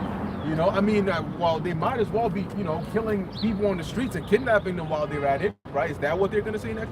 So they try to throw that in there to sort of, you know, cause that to where now when you come out and you're pointing out the truth, they've tried to normalize it, make it so common that now the average individual's like, okay, all right, cool. And that's what they did with the Vanessa. The Vanessa was a big deal until they made sure it wasn't anymore. So it went from, I don't know what that is, that's foreign, to now you're going to lose your job over just something you've been taking ever since you were a kid, to make it normal to let people say, yeah, I mean, I have been doing it since I was a kid. What's the big deal with just taking one? And that's what they're going to do with the MOTB. See, it's a big deal now, but when it comes out and more people start taking it, and we tell them, look, don't take that, that's the MOTB, it's going to be like a normal, bro, that's like you telling me not to get a debit card. Because I'm gonna die if I go and get a debit card and then I get direct deposit on that. Like if you were to tell somebody right now, yo, bro, if you got a debit card, missiles are gonna destroy you. They're gonna look at you like, oh yeah, I'm sure if I got a credit card, the sharks are gonna jump out the water and kill me. That's what they're gonna do with the MOTB. So now our warnings, they're gonna try to diffuse our warnings. So where you tell people, no, yo, don't take it, yeah, whatever, bro. And they're gonna go ahead and take it. Because you know what? Who's gonna be behind that? The Most High is going to be behind that. Because ultimately, what does the Most High want? He wants some people to take it, and he wants others not to take it. That's it. The Most High wants certain people to take the MOTB, and he wants others not to take it. Because when you take it, he can destroy your ass. Yeah. Yep. And that's exactly what words that, you know, implantable things are becoming a normal form of payment nowadays. And nobody is going to jump out and say, wait. Isn't this what these guys have been saying for years? Nobody's going to come out and say that. Everybody going to act like this is normal. You know? Like the fact that we've been prophesying out the Bible showing you that this is going to happen. See, you got people that say, I believe you, but it's not going to happen in my lifetime. Then when it happens in their lifetime, they ain't gonna say nothing. They're just gonna say, I mean, well, it is what it is. You know, I'm just going about my life. Jake, and this is why when the missiles come, you're gonna need to get burnt up because you can't take somebody like that into the kingdom. You absolutely cannot take somebody like that into the kingdom. This ain't gonna be on the chariot talking shit. You know, so looking around, you know, looking at another man's wife on a chariot, thinking of all manner of shit. You can't have niggas. That's why ain't no niggas making it on the chariot. Oh shit, I sound like Frank James. I was about to say that. I sound like Frank James. Niggas gonna come for me now. You know what I'm saying? You know, see, that's the problem. They don't use this nigga to fucking demonize our terminologies. So when we speak, now we sound like this nigga. These devils, man. Yo, but see, now if somebody was to come out and talk about the MOTB and go do some shit like that, then the second we mention the MOTB, we gonna be liking on to them. That's what they do. They gonna say, hey, you remember this guy Frank James? Listen to the way he was talking. Now listen to the Hebrew Israelites. Listen to the way they're talking. Do you see the correlation? He talked about niggas, they talk about niggas. He talked about FEMA camps, they talk about FEMA camps. Could it be possible that they all believe in the same thing? Well, if that's the case, we gotta watch out for them. Because they could potentially do the shit he did. You're not slick. Esau's trying to he's trying to come from hindsight with this sneaky deception of creating this person, Frank James, who has a similar sayings to us without reading the Bible at all. But it's not gonna amount to anything, because the reason why they did that is so that people don't actually look into who the Israelites are, what we actually are teaching. But when they try to connect us, it's still gonna happen. Right. And then people are gonna, they're not gonna be able to refute what we're saying through the scriptures. The plan is still gonna come to naught. Then people see us enough too. So it's like, yo, these guys, and kind of like that aggressive teaching, the Lord kind of shifted that a little bit. Because us trying hard to reach Jake and all that shit, we going into the time of the 10 virgins. Right. So we mainly just talk to the camera. We out here for y'all to see us, but y'all know what it is. You got a question, come up and say something. Not, fuck you, we gonna continue to teach it. But we ain't out here like, hey, you! You know what I'm saying? And like making a disturbance. Now, you still teach like that, cool. The Lord do say, lift up thy voice like a trumpet. But how the spirit shifted, camps is a lot shorter. Brothers is in undisclosed locations. And we mainly speak amongst ourselves and to the camera. People that's walking past, and you know who we are for the most part. You got a question, come up and ask. If not, keep it moving. We ain't gonna break our neck and try to get you to hear what we gotta say and try to win you over and beg for you to see what the Lord is reaching out to you and pass you pamphlets and shit. We ain't doing that shit. Right. So people know, for the most part, they minding this. I just wanted to add on to what the brother was going into about the deception. The way Esau does it is he'll make you implement it yourself. He makes the public implement his agendas because he does it through this collectiveness. We all need to do it. It makes you feel like you need to do something because you're being a hero if you do what he's telling you to do. And by the time you know it, you done implemented yourself into the trap. Right. Now all your rights is gone. Right.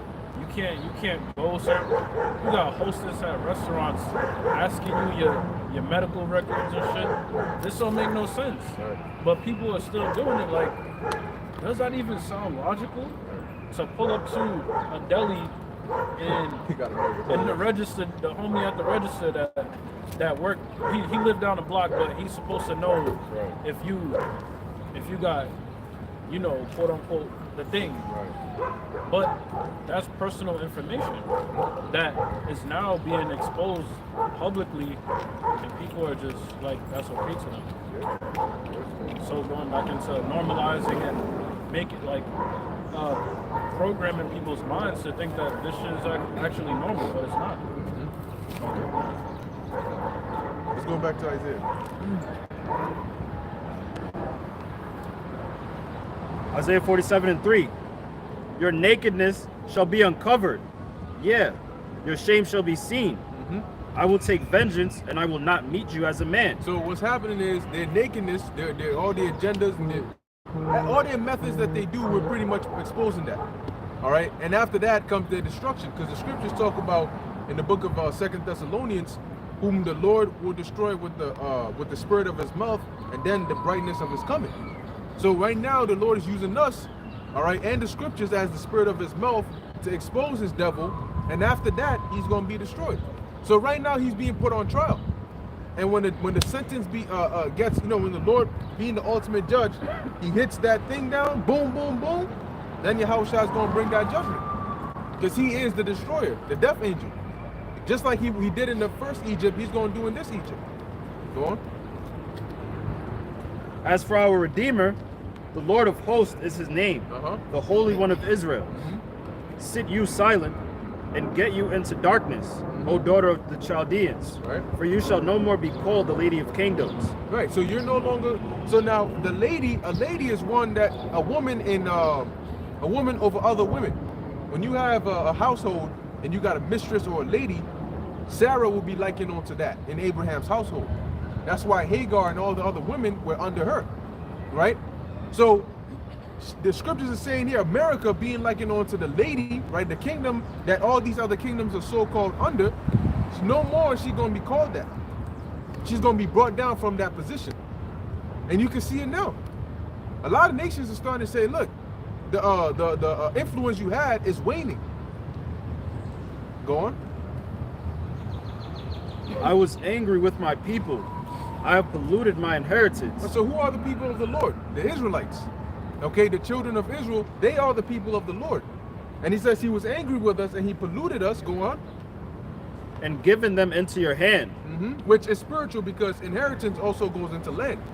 All right, and the Lord did give us into the hands of these devils that they would have us in captivity, but he also gave our land into their hands. And they have polluted it as well as us. That's why you got Jake walking around being sodomites and transformers, pushing wicked Edomite ideology, taking it further than the Edomite himself, because our people have been polluted by this devil. Go on. You did show them no mercy. You did show them no mercy. When you had us under your control, you didn't show us a lick of mercy. All right? You had shackles on our neck, whether young, old, or of age. All right? Raped our women, killed our men. All right? Showed no favor to the old or the young. Go on. So I was going to also mention, even to this day, they still have no mercy. Because look at all the things that you just mentioned that they did to us. And you would think, you know what? I've been real fucked up to them. And I am their brother. You know what? Yo, y'all are the Israelites. Y'all can have y'all land back. This is y'all thing. Here, I'm done doing what I did to you. Because, sometimes you may beat a person up. You be like, damn, man. All right, let me take it easy on it. But nah. I think it's in Amos. They have that perpetual hatred. Right. That hatred that goes on forever. Yeah. Hey, even going back to the time of the Edomites.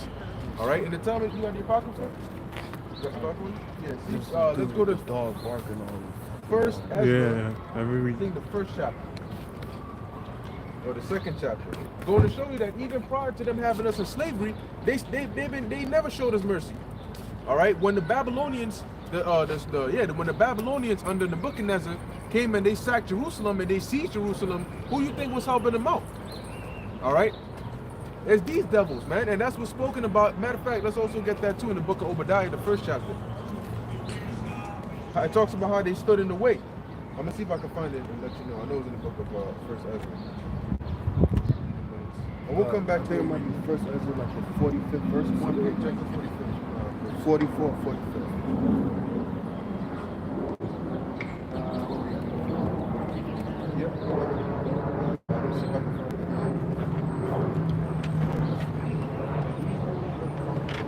See if you can find that too in Obadiah? Yeah, I got it from you right here. Oh, you found it? It's 4th chapter. Okay. Yeah, that's right. There we go. 45th. First Ezra 4, and you can start at the 44th chapter, 44th verse. And you said Obadiah? Obadiah, the first chapter. It's going to 10, by violence against that brother. Yes. All right, go. Yeah. This is the book of So before you read that, Salaki, read that verse you just read again about the no mercy. I was angry with my people. And the Most High was angry with us. Now, why was the Most High angry with us? Hold that, and then jump real quick to Baruch, the 4th chapter, and start the first verse. We're going to prove why the Most High was angry with us. Because, see, here's one thing that, and I was talking about this with a couple brothers last night, that Jake, you got a lot of Jake that are on a low level, meaning that they're not spiritually mature. They don't know how to be spiritually discerned. A lot of Jake are too quick to be children, to be prejudiced. And what I mean by that is, there's certain situations, that's why the Apostle Paul said, if at all possible, be at peace with all men. You got to know how to conduct yourself in different situations, all right? It's not every situation that you got to be rigid in understanding. If you're not fluent and adept to whatever situations it is and be able to adapt to it, you're always going to get messed up. And we were actually going into the account of the book of Genesis, dealing with how the Most High dealt with Joseph and Jacob, you know, and all of them, and how the Most High had Joseph in Pharaoh's house, in his court, you know, and you know, the way the Joseph and Jacob and them interacted with the Egyptians. Now the Egyptians, they weren't Israelites, but Joseph's wife was a daughter of an Egyptian priest, Potiphar, and they got into all that Amun-Ra and the sun worship and so on and so forth. So did Jacob come in there and say, nah, you filthy heathens, get away from my son. I don't give a damn who you are. You get messed. No. All right? But you got to know how to move, man. You got to know how to move. So let's go back here to Baruch, the 4th chapter, and go into why was it the Most High was upset at us? Spiritual networking. That's what it is. Go ahead. Yeah, start at the top. Yeah, because look, there's situations, man. Yeah, Esau is the devil. We understand that. All right? We understand that. But does that mean that just because you see an Edomite, you gotta stink eye him, you stink face, look at him sideways, slam the door in his face? You know what I'm saying? What's gonna happen to you? Eventually, you might be in a position where he could help you out. Maybe at your job or something. You know, but because of the way you've been behaving, the nigga, no, hell no. Nigga, I'm the devil, so let me really be the devil. You know? But even the devil, hey, the scriptures say use the world that's not abusing it. You gotta know how to move. Because there might be a time when you might be in need of something, and the dude might help you out. That doesn't make him an Israelite. It doesn't mean he's going to be saved either. But using wisdom and spiritually networking. That's not how the precept goes. I know it's in Proverbs. It says, "He that pleases the Most High, he'll make it even his enemies to be at peace with him." That's it. That's it. So you got to have that spiritual networking, man. I'm not saying, oh, matter of fact, go be just because if you do sign for a person of another nation, it doesn't mean that you love them, okay? Because look at Solomon and Hiram Abiff, right? Look at what was the other account? Oh, even Judah. Judah had a friend who was I think his name was Hira, who was a Canaanite, okay?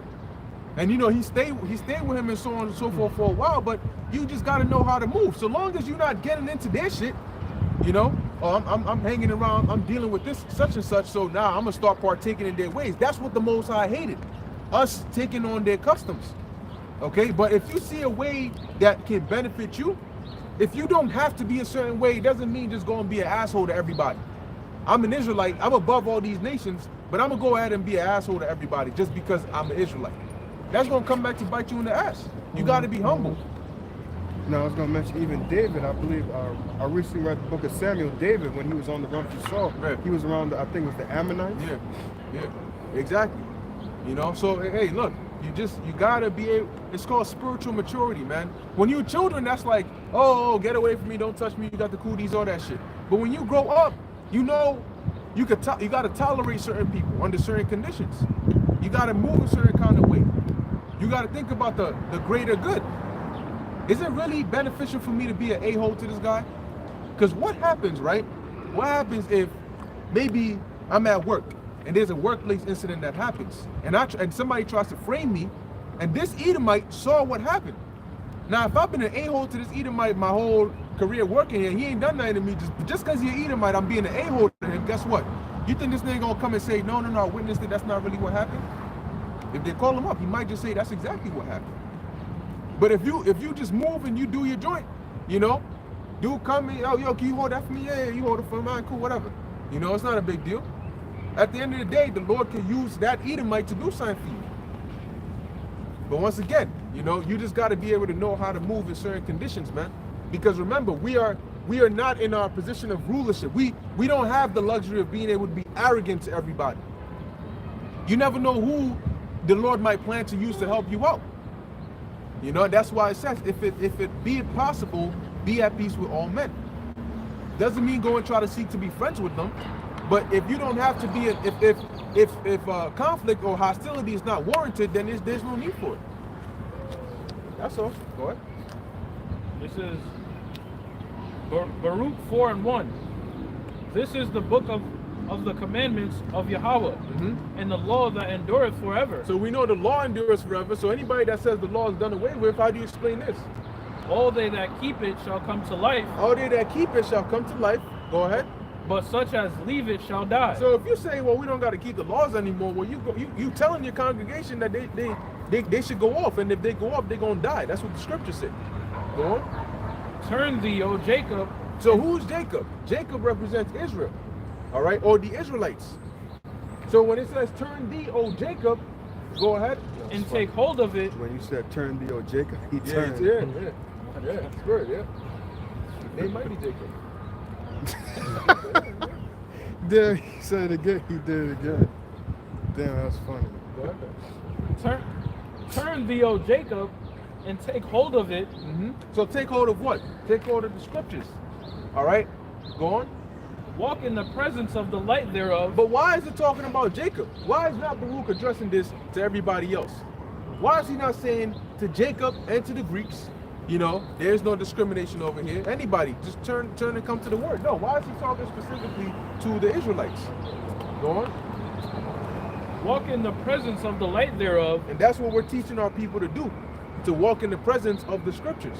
To walk in the ways that we have been commanded to do. How do you get mad at us? Bro, the book wasn't written for everybody. People, there was no heathen that wrote this book. When you go through all the scriptures from Genesis to Revelation, Apocrypha included, it was not narrated by a heathen. There was not a heathen that narrated our you may, oh, well, what about what's the Balaam? There's a story about Balaam, but ain't no heathens in here. The Lord ain't dealt with no heathens. All the prophets were Israelites. Okay? And they wrote about the Israelites, for the Israelites, to the Israelites. That's it. So if we come and we say, well, it's our book, and it was written for us, why'd you get mad at it? Why? Why is it that the Bible is the one book that everybody wants to make inclusive? What about all the other books? Why don't you fight for the Kibur Negaz and the Quran and all that to be for everybody? Why is it that when it comes to this book got to be for everybody? Go on. And you got certain people, I was watching a video, and you had this Jake talking about the thing about the Hebrew Israelites is that they lose people.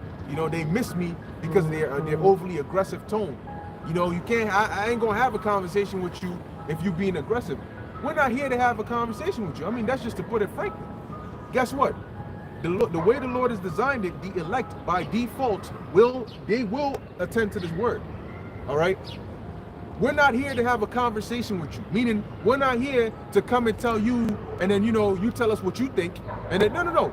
We're telling you, we're informing you. When you go to school, and you're a student, do you have conversations with your teacher? No. You ask questions and they answer it, but you ain't there to say, well, I mean, I don't really think that that's what it means. Can we talk about that? Can we talk about why I don't think that what you're teaching me is what it is? What's the teacher gonna tell you? He's gonna tell you be quiet or you can leave the class. And that's what we tell you. You can listen or you can walk down the street. What's your problem? You don't have to stop, but the elect are gonna stop. So at the end of the day, man, you can keep it pushing. Because if it ain't for you, then it ain't for you. We're not gonna force it down your throat. This message ain't for everybody. Go on. Go ahead, son.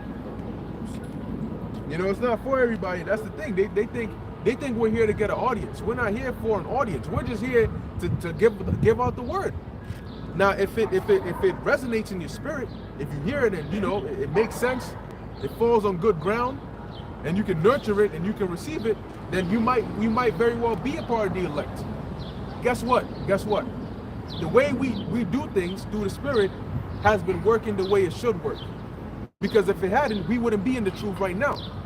If the way that the truth is being taught was such a problem, then us who came in later wouldn't be here. Because nobody would stop. So how is it that you still got people that are listening and that are learning and that are growing in the truth? Clearly we must be doing something right. Just because you can't receive it doesn't mean that somebody else can.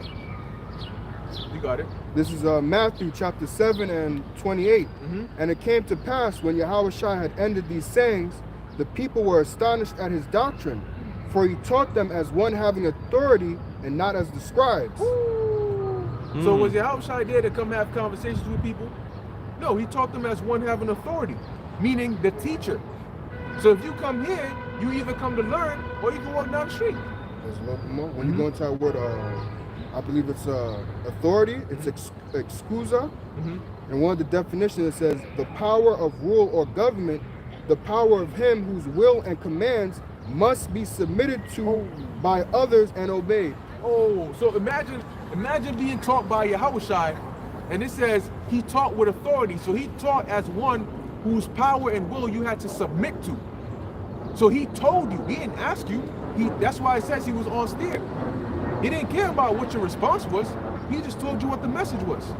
Repent ye, for the kingdom of heaven is at hand. Now, whether you like it or not, guess what? That's the message. You know, you got certain people that got offended at that. That's why they wanted to kill him. That's why they did put him on the cross. But guess what? That's what it is. So we're teaching in the spirit of Yahusha. And it's okay if you can't receive it, then it ain't for you. You know what you can receive? A missile. That's okay.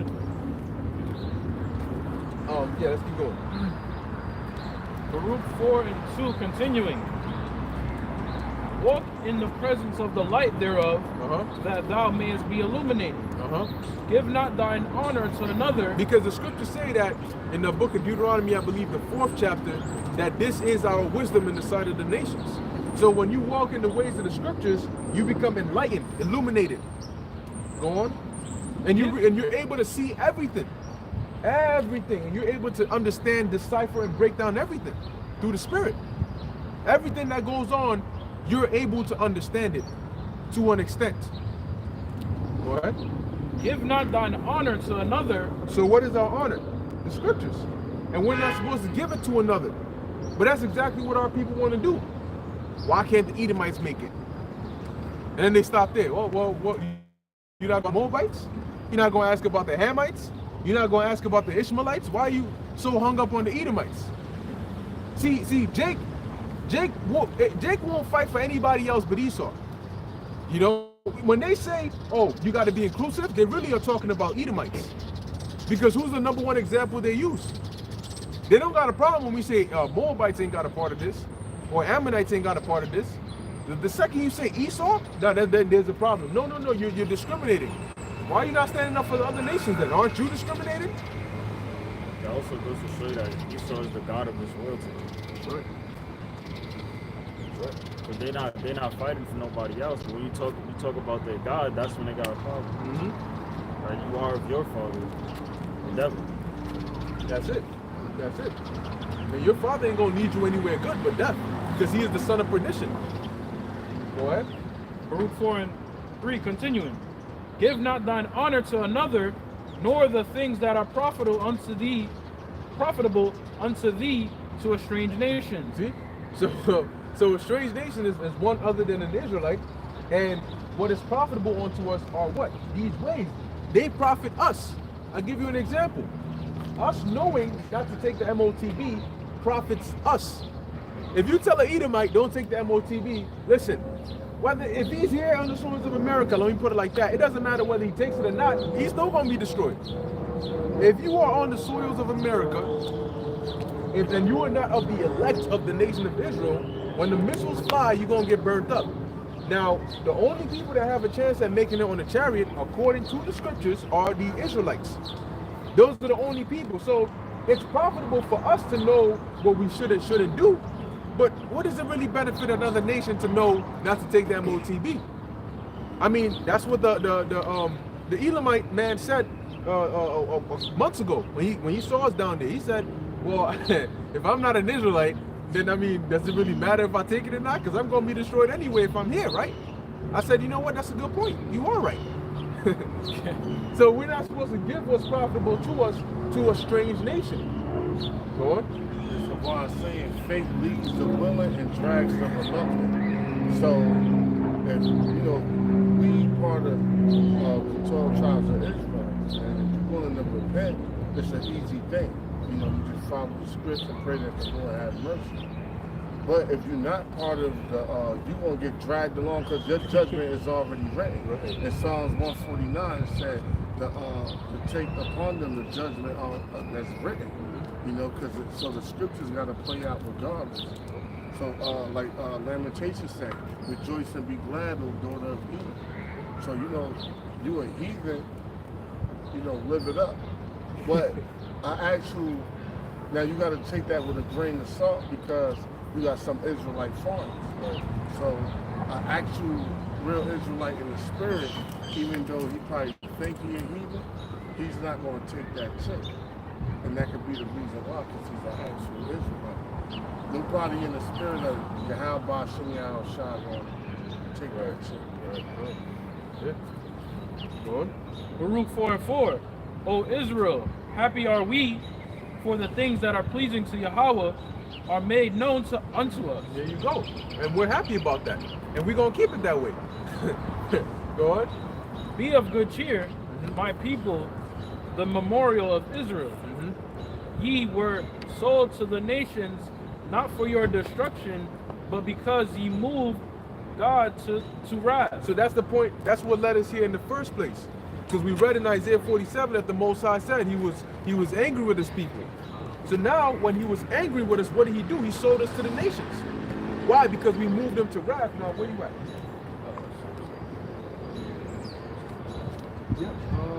All right.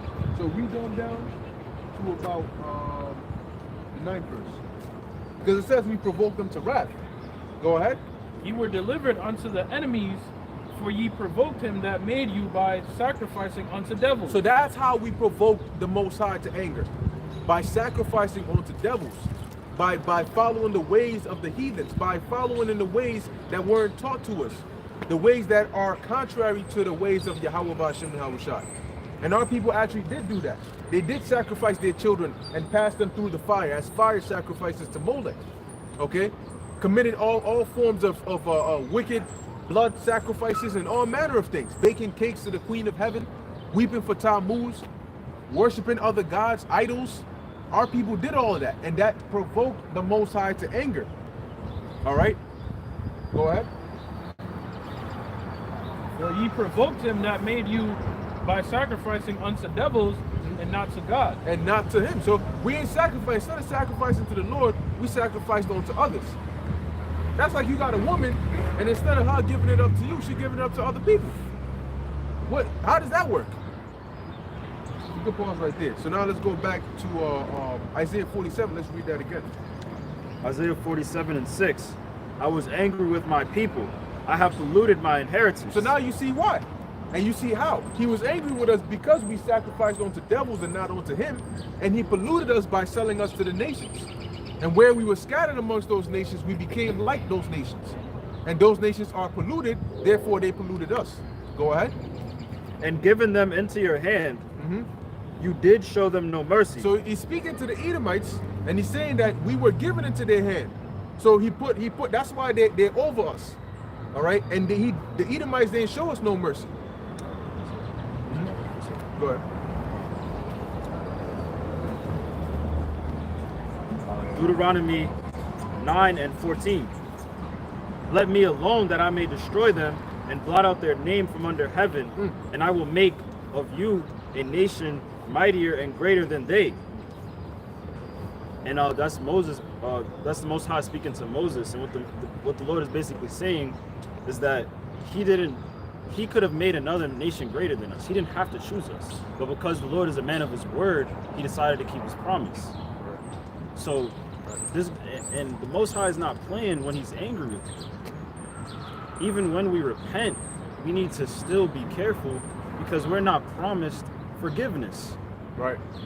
When the Most High has been, and this is all the way back to Moses, the Most High been angry with His people. That's a long ass time ago. Yeah, and if the Most High said He's gonna get you, He's gonna get you. See, there's a reason the Most High sent Jonah to prophesy against Nineveh, because He was gonna destroy them regardless. Now He didn't do it at that time because they repented, but then He came back and destroyed them anyway. So if the Most High says He's gonna get you, He's gonna get you. Back to Isaiah 47:6. upon the ancient have you very, very heavily laid your yoke. And you said, now a yoke is when you have like oxen or cattle, for example, a yoke is what you put on their neck to keep them together. So you might yoke two oxen together, which you will put a mechanism on one of them's neck and then connect it to the other one's neck. So like you keep them together like handcuffs. Yes, like handcuffs, the water. Go ahead. And they did that to us in slavery. If you look up a yoke or yoke of iron, you'll see Israelites with a mechanism like a big giant neck cuff, all right, on their neck. And they did that, they called it the walk of no return or something like that. I forgot what it's called exactly. But back, you had certain jakes where they would have you march and they would have you cuffed to the neck cuffed to the one in front of you. And you would all have to march on this long ass road. And if somebody died, guess what? You're gonna have to drag that dead body. They ain't gonna come there to come and uncuff him. Go ahead.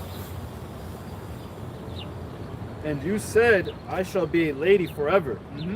So you thought that you was going to do that to us and then continue on forever?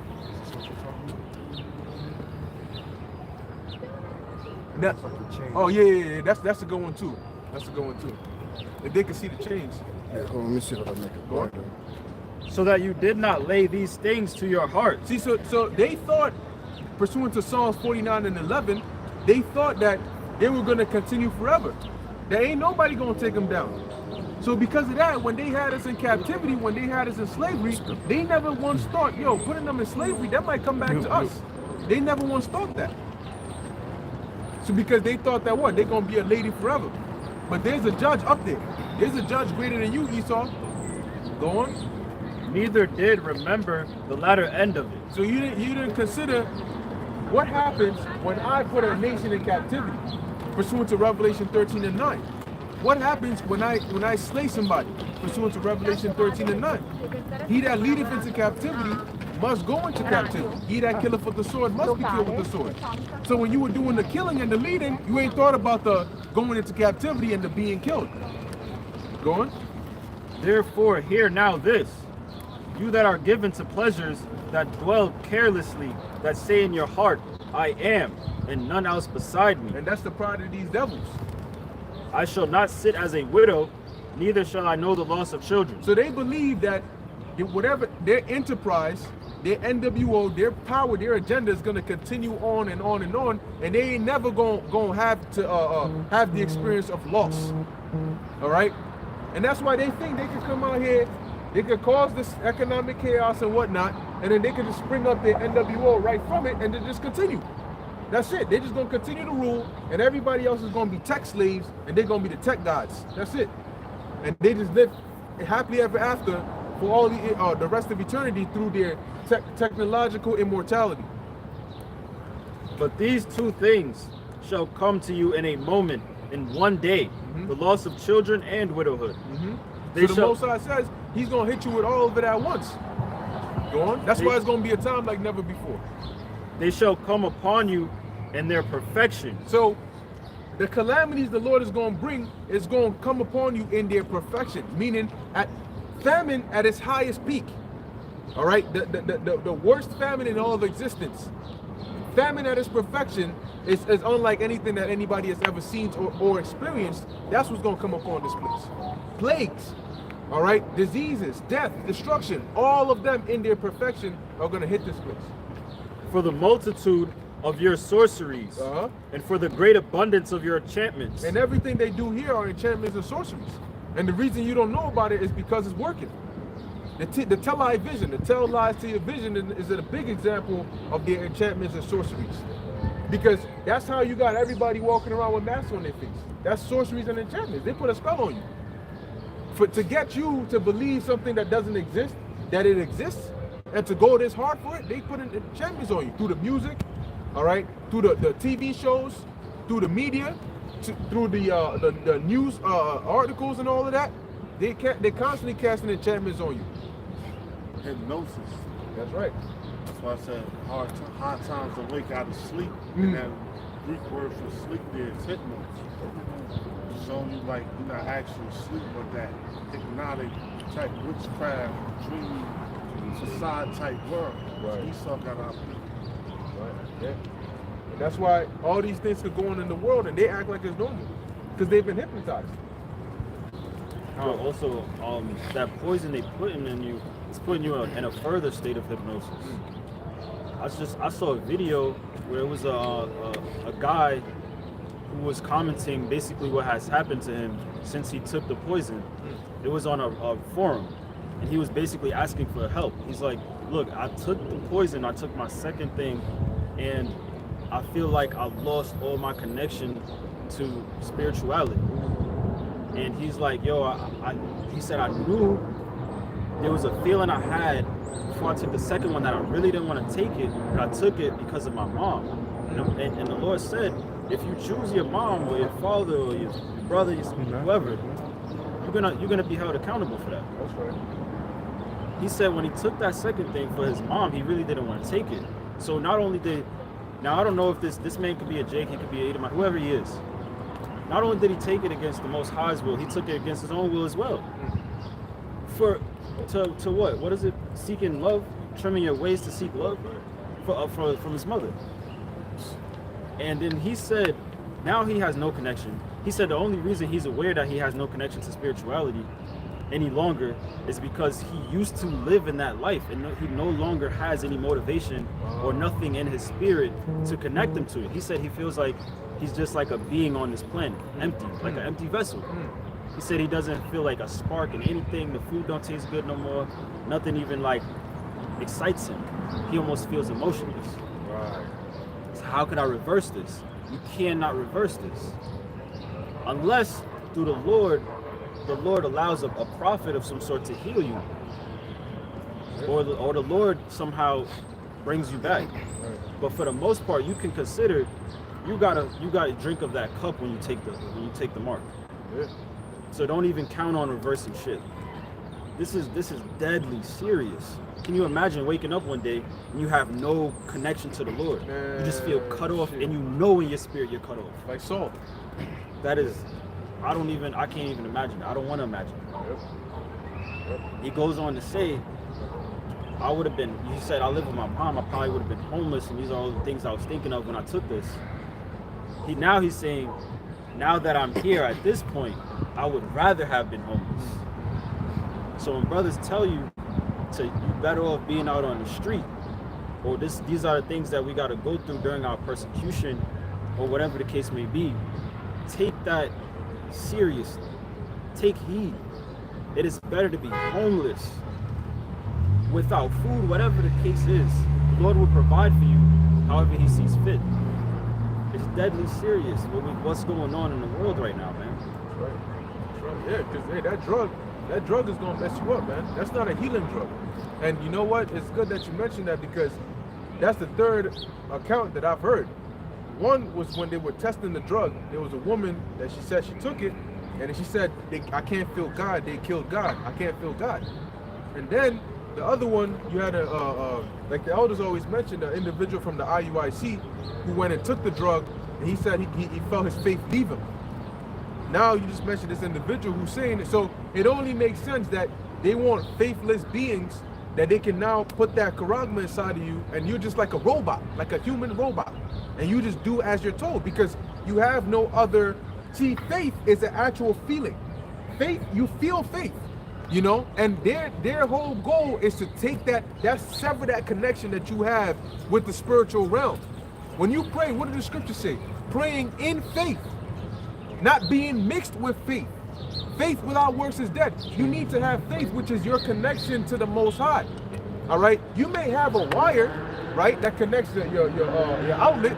You know, your charger to your outlet and to your phone. But if there's no electricity running through that, then it doesn't matter how long your wire is or what it's connected to. You need to have that current, and that's the faith. That's our current. So they did a study on the VMAT2 gene, otherwise known as the God gene. And they said it's a certain part of your brain, and that, hopefully they don't come after our video for that. But this gene is what allows you to express that faith in the higher power. And they said after whatever experiment they did, you could see that when you talk about faith, that part of your brain lights up. But after the experiment, the same individual, when they talked about faith, that part didn't light up anymore.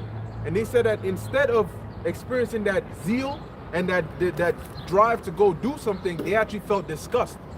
They felt, imagine like somebody's spewing madness to you. Imagine some nigga come up here talking about how good adultery is and how good wickedness is. The way you look at him as like, what the hell is wrong with this guy? Why would you ever be in such a state? They said that that's how they felt whenever they discussed faith. So clearly, whatever experiment it was, it took away that, because why would a man come out here in negative degrees and come and stand here and hold the Bible and teach? That's faith. That thing that makes you wake up and say, yo, I gotta go out there and teach. Yo, I gotta do this video. Y'all better make sure I don't eat that pork. That thing in you that's making you do that, they take that away. So all of a sudden, you might wonder, yo, why? Like, what was the big deal with me not eating pork? You know, I mean, what's the big deal with, all right, so what? The Most High gonna kill me? What Most High? I'm afraid of some being I can't even see. What? How stupid? Damn, I must have been really retarded to believe something like this. And all of a sudden, you do the reverse. So that thing, whatever purpose it serves some purpose. Because if it didn't, Esau wouldn't have pushed it as hard as he did. And you know, Bill Gates, they use that devil, because what's the main two things he was into his whole career is computers and the jab. You know what I'm saying? So that's merging humans with what? With technology. The same shit what Terminator was about and all of that. But Bill Gates is third generation eugenics. You know, his father was first, his grandfather was first, his father was second, but the Most High actually gave the technology to him to do it. And you know, you got on top of the, what you say, the VMAX? Yeah, VMAX gene. You also got the jab that fucks with the DNA. You know, and that's why they're saying that because DNA, you have the spirit, but the smallest compound you could get, lowest level you could get to the human body is a DNA code, it's a DNA sequence. You know, so once, and DNA is very complex and difficult. So once they're able to alter or change the DNA, and the code for DNA is 10464. Which is Yahweh in the Hebrew. Y is the 10th letter, H, the tetragrammaton, you know, the full letter word, 10464. If you put it on the sequence of the Hebrew calendar, it spells out Yahweh, because he's the ultimate one who controls. Now, he could straight up put a spirit on you and have you straight up do something without like a scientific breakdown to it. But however, your DNA got something called the mRNA, messenger RNA.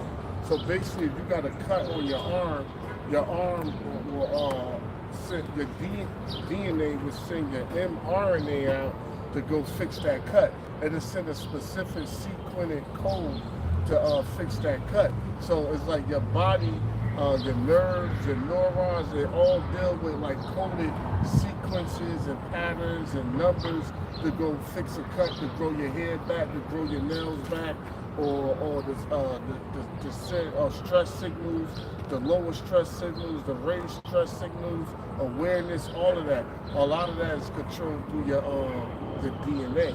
But the DNA do it by sending the messenger RNA out, and the messenger RNA carry out the coded sequence from the DNA to fix whatever problem wrong with your body or to alter you into a certain way. And the major repeated code on DNA is 10464, which is what the tetragrammaton Yahweh, the full letter word Yahweh, which is the Most High, because he had ultimate control. But for them to fully get it, they have to hit you with that MOTB. So when they hit you with that MOTB, they're going to bring everything home, but you have to allow them to connect everything. See, they could jab you up and all that, that's just setting the stage, but you fully have to bring that connection there, then it's all said and done. Then when you check out DNA, why they feeling like everything left, because that's like the breaker box. You know how you go in the basement, you got the breaker box to the house where you could switch the lights. That's like the breaker box to your whole genetic code for them to plug the MOTB into you. You know, then the breakdown DNA is it's 4 words really, but one is like kind of a compound word. So you got deoxyribonucleic acid, right? Deoxy comes from the word Dios, like in Latin or Spanish you say, you know, praise Dios. Idos Dios, or Dios meaning oh my God, or Dios means God. So deoxy is Dios. Rabbi means master, or in the Arabic you say master by Ra, but in Hebrew like master. You know, so deoxy, God, master, deoxyribonucleic. Nucleus just means the center of something. Nucleic, and the 4th word is acid. So acid just deals with fire. Fire is your light. So like sperm, for instance, that's your DNA, right? So you put, in matter of fact, you put sperm under a fluorescent light, it'll illuminate like it'll glow type thing if you put it under a fluorescent light. And they use that like for rape incidents or like for certain crime scenes or whatever. And they'll show turn the lights out and aim a fluorescent light bulb, and sperm will actually light up. Because sperm is DNA and your DNA is light. And the Lord said Israel is made in the reflection, or Yahusha is made in the reflection of Yahweh in Colossians. And reflection goes into what? The light, the light of.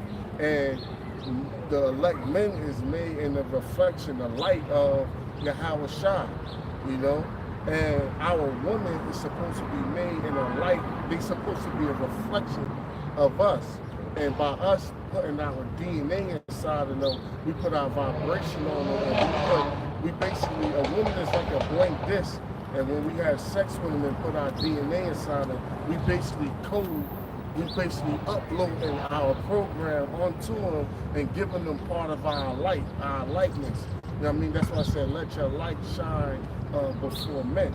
So we all are very distinct as individuals. So when you take the jab and connect it to the MOTB, it all comes together to control you as a being. The Most High is no longer in picture. So deoxy, Dios, God, Rabbi, Master, Nucleus, Center, Fire. Fire deals with light, because what element is in fire is light inside fire. So if it was dark as hell out here, you want to read, you would start a fire or strike a match, and you could look under the fire and actually read, because light, the element, and light is a bad element. So the element of light is in fire. So what the Lord's saying, when you say DNA, he's saying, I am the master God that burn at the center of your universe, at the center of your existence, at the center of your making. I am the one who created you, every inch about you, like everything you like, your personal soul, and things that you like, things that you do, things like, that's why I said not one hair of your head shall be touched. You know, every part about your existence, things that make you mad, I have coded your whole being together from your DNA, from your I am the master God that's burning at the center of your light, of your world, at your fire that's burning. And once you take that jab and link it to the MOTB, you just surrendering yourself over to Esau to be the master God that's burning at the center of your world. I have a precept on 4:24. Deuteronomy.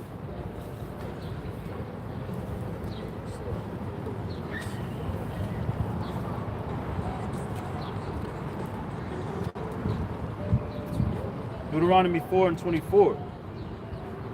For the Lord your God is a consuming fire, even a jealous God. going on to the eldest point, going into that fire. And it's spiritual because this is like a higher level of science, but it's basic to the Lord. And the fact that he did all of this and programmed it into us, and he barely even understand the outward. How much more for the inward? And that's why this devil he's trying to temper with things that he doesn't understand. He doesn't fully understand it. So that's why he'll do genetic modification and genetic manipulation and splicing, gene splicing and stuff like that. The Most High wouldn't have something inside you if it wasn't designed. If it didn't have a purpose, it wouldn't be there. You don't create something and then say, let me figure out the purpose for this. You create something with a purpose in mind. Right. You ain't make a car and say, all right, now let me think of what I'm going to do with this car. You made a car because you needed a way to get from one place to another in a short distance of time. So everything that is created has a purpose for why it was created. That's why in Genesis it says, and they saw that it was what? It was good. Meaning it was according to how the Lord wanted it. So this devil gonna come inside you and say, no, I'm gonna take this part out, I'm gonna take that part out. Nope, I'm gonna change this here, take this gene out, add this here, reduce that. You don't even know what you're doing. That's like if somebody goes into a lab and just starts mixing shit. What you think is gonna happen at some point? That shit's gonna, that's it. Meth lab. Yeah. At some point, you're gonna mix the wrong things. And that's what the Most High, he's gonna guide this devil to mix the wrong shit while he's looking face down in it, and boom, that's what's gonna happen. That's why it says while he is eating, the Lord shall rain it down upon him. Because you don't provoke the Most High. You don't got him. Revelation 18 says that his sins have reached onto heaven. But you can go ahead. Isaiah 47:10. For you have trusted in your wickedness. You have said, none sees me. And you know what? It's going to hurt this devil even more because he's going to be in captivity and he's going to see us as the form that he was trying to reach with his technology. So every time he sees us, he's going to realize how bad he failed, but in how envious he is of us. And how the Lord just gave us all of it. He gave us spiritual power. We're gods. And now you're a slave of the gods. And you're looking at us, and every day you're wondering, it's impossible to ever be an Israelite. You think Balaam wanted to be an Israelite? Wait till them Edomites in the kingdom, man, they're going to want to commit, you know what I'm saying? But we ain't going to let them. Yeah, you better get all the Israelite pussy you could, because you ain't going to sleep with another Israelite picture day in your fucking existence. Yep. So you better fuck all the nigga women and Hispanic women you can. That's off. Because you ain't gonna know what it's like to be with one of the daughters of Zion. Yeah, we're gonna get you them fat, ugly Edomite women and tell you to breed one. You better breed them. Get the fire whip. The whip is made of fire. You're gonna whip him, man. He's gonna be humping based on the whips. He's gonna whip his ass. There you go. You know what I'm saying? You ain't gonna breed for pleasure. Trust and believe. You're gonna breed to reproduce. All right. And then we're going to whoop your ass after that. But keep going. Your wisdom and your knowledge, it has perverted you. Yeah, because how did they get their wisdom and their knowledge? It ultimately comes from the Most High, but through his left hand. Right. So they get it through their witchcraft, through actually summoning demons and devils. People like, what's this guy's name? The degree, what's this guy? Albert Pike, and all these other Freemasons. Yes, him, the water. And they tell you how they have mediums, which are individuals that use their bodies as vessels, channels for demons to communicate with these people with. So now see, the Most High uses us as vessels, as mediums on the right hand side, because that's why in Matthew 10:20 it says, "It is not ye that speak, but the Spirit of your Father which speaketh in you." So what does that make us? That makes us mediums. So when we come out here, we say what the Lord has put the Spirit on us to say, as the Spirit gives us utterance. Well, for them, they actually have vessels that they prepare, and then the demon comes in that vessel and talks to them. So all of a sudden, the chick don't sound like a chick anymore, because then you know the demon is in her. She might just put her head down for a while, then she might just pick it up, and then she might just start talking. Then they know, okay, yeah, either Satan is here or the demon is here, whatever, and then they're going to talk to it, ask it questions and stuff. So what do we do? What about this? All right, how do we do this? And then they're going to come out and say, oh, we got a G7 summit or this summit, and we got to do climate change and this. Why the hell are you talking about climate change? Because that's what them demons told them. push it from this angle, push it from here, push it from here. And then they'll come out and say, all right, so what's the best way to do it? Well, you're gonna need to do this sacrifice. So next thing you know, there's a false flag going on, you know, somewhere in a freaking California somewhere. This many people died in this fire. Where did the fire come from? In the dead of winter, right? Because them demons are telling them, to be successful, you need a large sacrifice, number one, and number two, it needs to be this kind of sacrifice. You ever wonder why mainly they'll do shootings, fires, maybe run over somebody with a car, stab somebody, you know, or somebody goes missing? Because they do different types of sacrifices, and these things are real. There's a show that displays everything the brother just said. It's called Archive 81 on Netflix. And you go watch the show. It shows you how certain, especially the secret societies, find ways to basically channel spirits for some kind of agenda or something that they want to be a part of.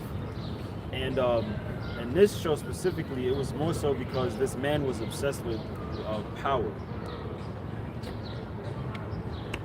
Would you look at that? Go on. Continuing on. And you have said in your heart, I am. Oh, Slug. That's not it, right? What verse is that? Oh, yeah. You continue for it? Yeah, go on. Come on. All right. And you have said in your heart, I am, and none else beside me. Therefore shall evil come upon you. And the Most High is going to bring that evil. So you get mad at us, but you think just because you demonize us, that's going to stop the prophecies? Do you think just because you demonize us and put us in the media and say all this and all that, and whatever you're going to try to do, guess what? You're still going to be destroyed. Whether we're dead or alive, the prophecy is going to come to pass. Go on. We're just warning you about it. Look, we ain't the ones who are going to make this prophecy come to pass. We're just the message. Look, man, when King Leonidas kicked those messengers down the well, guess what? Did that do anything to stop the war? No, it didn't do shit. Because if the messenger comes to tell you the message, whether you hear it or not, whatever, the messenger is not the one who's doing it. The messenger is not declaring war on you. The king is declaring war on you. So whether you listen to the messenger or not, that king says, I'm coming to war with your ass. So the Most High says, look, whether you touch my man, whether you kill him, whatever, but you ain't gonna touch him. But if you come to touch him or not, or demonize them, I'm still gonna destroy you. And you still gonna bring out the MOTB. Go on. You shall not know from where it rises, and mischief shall fall upon you. And sudden destruction. You shall not be able to put it off. That's right. And desolation shall come upon you suddenly, which you shall not know. Which you shall not know. Go on. Stand now with your enchantments. So now the Lord's telling them, all right, so when all these things come, bring the enchantments. Go on. And with the multitude of your sorceries. Right, that's like when you talk to somebody, right, and they're always talking hot. So now you come, that's like, you know, Jake do that in wickedness now, but Jake might come, you guys might get into a scuffle, right? And you might maybe beat his ass a bit or something like that, and then he might go and get a gun and then come back. And they say, yeah, talk all that shit you was talking now. You know, keep that same energy. You a tough guy, right? You were this, you were that, right? So let me see that. So that's what the Lord is saying. You like to get into your enchantments and witchcraft, right? All right, so bring all that now. Stand now with your enchantments. Go ahead. Wherein you have labored from your youth. Yeah, because from the foundation of this place until its end, it's all been in what? In witchcraft, masonry. All right, go on. If so be you shall be able to profit, if so be you may prevail. Right, so bring your enchantments. Come on, I mean, give it a shot. You never know. Maybe you might stand a chance. And he's being facetious with him because you ain't gonna stand a chance. You are wearied in the multitude of your counsels. Let now the astrologers, the stargazers, the monthly prognosticators stand up. Bring all of them, your priests, all of them. Go on. And save you from these things that shall come upon you. So that goes to show you that they have astrologers, people that look up in the heavens and can tell them this is what's going to happen, this is what's going on, this is what you should do. You know, they have priests that non-stop. You know, one comes and checks the other one out, then he goes and the other one comes. Look, they do these things. It's real. Go on. And also this has already happened in Egypt. Right. And it didn't work then. Yeah. So, you know, if you think you're going to be the one to do it, by all means. And you're the basis of the evil. Behold, they shall be as stubble, the fire shall burn them. So what fire is that talking about? That's talking about those missiles and the fire from the chariots of the Lord. So ultimately when Yahusha comes back, you're gonna try everything you can, and you're gonna find out them demons gonna be laughing at you. You're gonna be wondering, why is it not working, and why is this demon still laughing? You know, you're gonna conjure up the demon, you asking questions and he laughing at you. You wondering, why is the demon laughing? Yo, my man, like, I'm serious, like, what do we do? You know, Yahusha is here, you know, and all these things are going on, so why are you guys not, and then you're gonna find out the deceived and the deceiver are his. Then you're gonna find out, they're gonna look, yo, my man, at the end of the day, hey, that's the Yahusha? Woo, we out, you know? And you're gonna see them all behind him. Then they're gonna get the memo. Go ahead. They shall not Just a quick point, because the elder always mentions this, like saying gonna fuck you over at the end. Think about it, just to show you how stupid Esau is. You trusted something that's just like you. He's evil. He deceives people. He tricks people, and you trusted something that's pretty much you, just a spiritual version of you. What you thought he's gonna be good with you as well? Right. Even they show you that in movies when like evil villains all get together. Yeah. They always try to deceive each other and try to be on top. You thought you was gonna be good with this dude who's just like you? That's all shows you how stupid you are. Say, look, man, spirits they're not created to be friends. All right, demons and angels, they're not created to become your friend. The only reason a spirit is gonna be sent here on the earth is with a purpose and a mission. And that's what the Most High does, because where are they usually? They're up there, and they always have to report back up. And the Most High gives them tasks to do. You go here, you do this. So if they're here, they got a mission to do. A demon ain't just roaming about and, he coincidentally bumps into you, and then y'all become friends, and y'all get ice cream and fucking coffee from Starbucks every Tuesday. You know? And he's telling you about how it is in the spirit world, and there's this other demon that bullies him, and, you know, he doesn't like it, so he comes to earth to chill for a bit. And then you became friends, and then he starts giving you an inside scoop. That's not how it works. The only reason that demon is there, and you're able to get access to him, is because the Most High sent his ass. Read the book of Job. You damn devils, you got the book. Go and read the book of Job and find out what does it mean when Satan had to answer to the Most High. They shall not deliver themselves from the power of the flame. And that's talking about you. That's talking about you, but ultimately your elites are gonna make it, because they're gonna have a worse fate. That's like when you separate. For anybody that saw Squid Games, the movie Squid Games, the TV show, there was a scene where everybody had to pick a partner or be in a group, but there was an odd number of people, and there was this one girl that was left out, and everybody thought that, oh shit, she got left out, she definitely gonna be killed. But they came to find out that what they went through. Right, they went through this. They got together. And they did. I think they had to do like a tug of war, but it was like a death tug of war. You know, where if you get pulled, your whole team dies. They get thrown and smashed on the floor and shit. And then when those that survived came back to the holding cell, and they found out the chick was alive and well. They said, what happened? She said, well, since there was no team, they just let me go back and chill. And she qualified to the next round. So the reason I'm bringing that up is because these elites gonna think that, oh, well, we made it, you know what I'm saying? At least we didn't get burned by the missiles. But eventually you're gonna realize maybe it was better if we did get burned by the missiles. Because the fate that we got thrown into is gonna be far worse. You're gonna envy them Edomites that got burned, but you know what? They're gonna come and join you anyway. But see, they gonna get that little generation of rest in the spirit world before they come back. You're going straight into it. You know what I'm saying? Straight up shackled, and from day one, you're going right into it. Whatever the Yahusha has in store for your ass, I mean, he's coming with 2,000 plus years of wrath and meditations, you know? So that's what you're going to go through. Your fellow Edomites, they're going to be afraid up in the spirit world, because they're going to be seeing this shit happening to you, and they're going to think, that's what we're going to have to go through? They're going to start scratching their head and shit like, yo, do I have to go back? Yeah, nigga, Angel going to slap your ass back into a body over there, and you gonna get to work.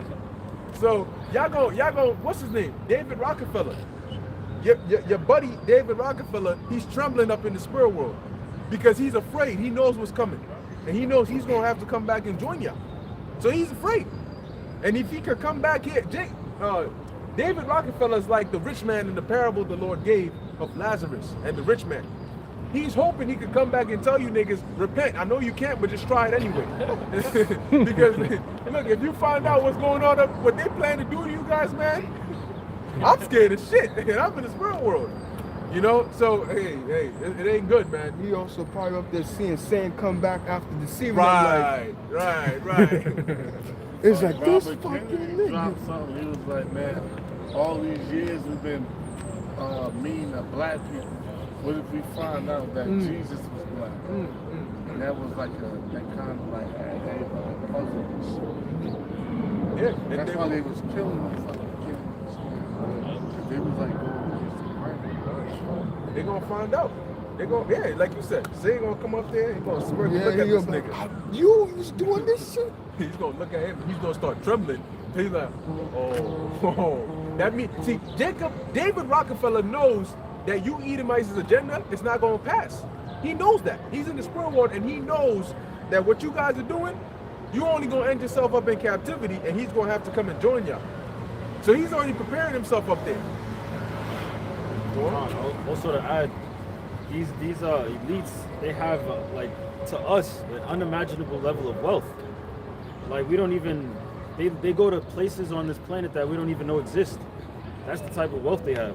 So to go from that to lower than where we are right now, they won't be able to live with themselves mentally.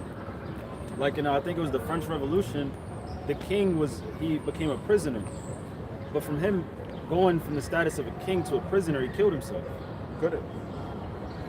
And I would imagine that the elites have a level of wealth that I don't know if any king had that type of wealth. Yeah, they pretty much own the world. They got this thing on lock right now. Yeah, so to go to that, that's why it says, is this the man that made the earth to tremble? But see, you're not gonna be in captivity under men. You're gonna be in captivity under gods.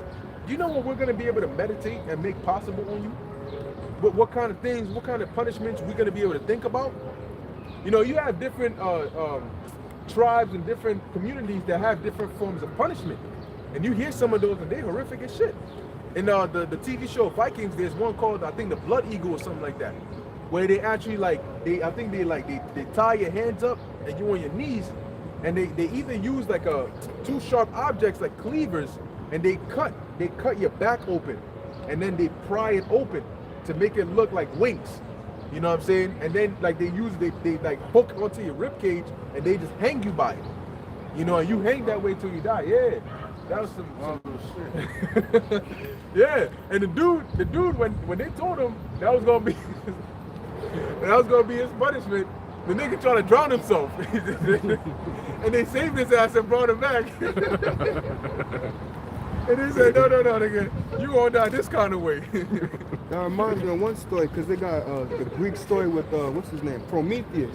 He tried to bring fire to the humans and all that. So, and Zeus made him pretty much chained up. He played God of War 2. You see him chained up, and the giant eagle is going to come and eat him, and then his body regenerates, and he has to suffer that for eternity. So yeah, we'll do that to you, Edomites. Have a fucking, since you made that story up saying that that's real, experience it in real life. Have a fucking, tie your ass up somewhere, have a fucking bird come and eat your ass, regenerate your ass, and just live that out. Yeah, because they got something called Mythbusters, where they explore certain myths to see if it's real or not. Well, we gonna have some on you, and we gonna explore certain ideas to see how they work on you. You know, in Game of Thrones, they also had that thing where they would tie like somebody to a chair, and the person would be shirtless, and then they would put rats inside of a bucket, and then put the mouth of the bucket on the person's stomach, and then they would heat up the bucket, so the rats would be, you know, they'd try to find a way to go, and they jump right here, and they start biting into you to try and get out, because it's hot. And my man, I looked up rat teeth. Rat teeth are sharp as shit. Don't fuck with rats, man. That's how they chew your car wires and shit. That to bite into some shit like that, those teeth are like fangs. And you imagine just rats viciously chewing into your ass. And that's something that man could think of. So can you imagine? You better be the perfect Edomite in the kingdom, because if you even breathe too much air, we gonna come and see you. Go on. You're gonna be allotted a certain amount of oxygen to breathe a day. I was just thinking about, I'm like, they're gonna try to be like the lambs of Esau. Yeah. Hey, that heart shall meditate terror. Yeah. And you know, Jake is created. You know? We invent all types of shit. Then Jake is competitive too. So we ain't gonna fight each other physically, but we'll fight like as far as competition. Or like, oh, you think that shit hot? I got some. Wait till you see my shit, nigga. You know, because that's the spirit of Jake, you know, so we kind of keep each other going, you know, based off of our creativity and different things that we make, you know, and then Jake will be like, nah, man, Paul outdid you with that fucking arm thing he had. Yo, King, you gonna have to come. Yo, shit was hot. But that shit he showed, he kind of took. So you gonna go back? you gonna be like, nah.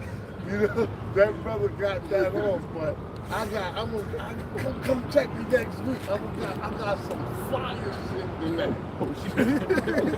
And you know that's how we gonna have our fun. You know. These so gonna be sitting there looking at it like, hold on, y'all finna be creative on me? Like, I'm finna be the experiment? Well, matter of fact, you build the shit that I'm gonna use to kill your ass. That's it. That shit probably malfunction. Yeah. You gotta have Ishmael and one of them. Those dumbass Edomites, man. But yeah, they gonna be sitting there like, wait, hold on a second.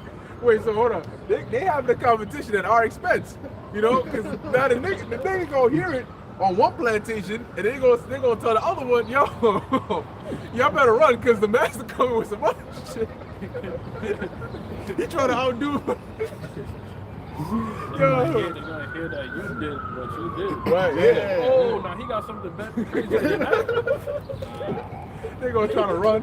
Man, it's gonna be. See, I forgot what. I think it was also Game of Thrones where they made the prisoner think he escaped.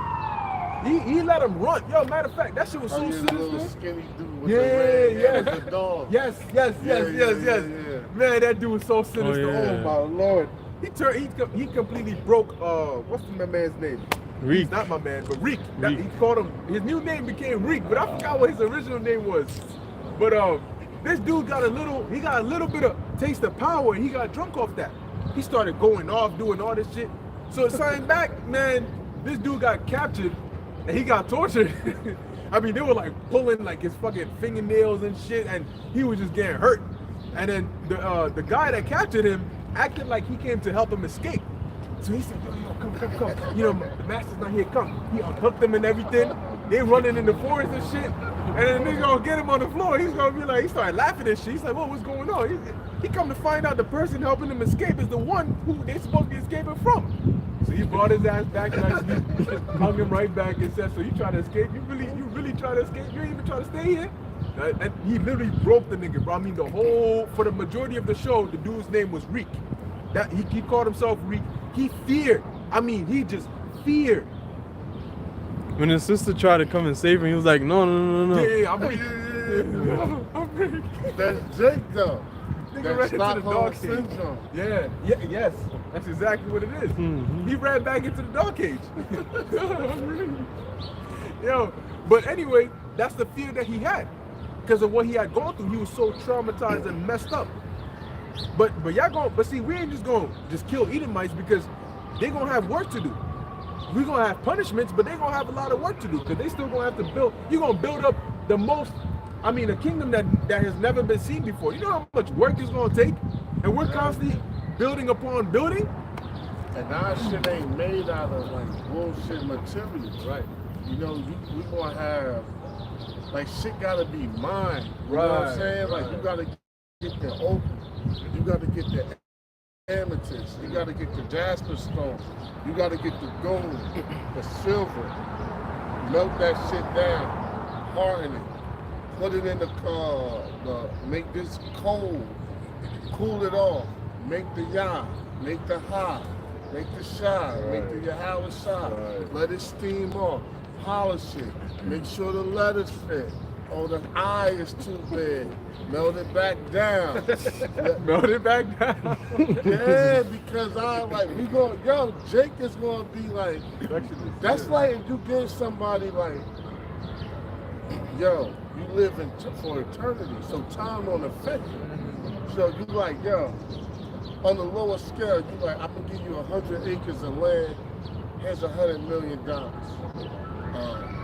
$1 billion. Fix it up. You're gonna be like, what type of floors do I want? You're gonna get architects and shit. They're gonna be like, I can do this for you when they run out this way or this way.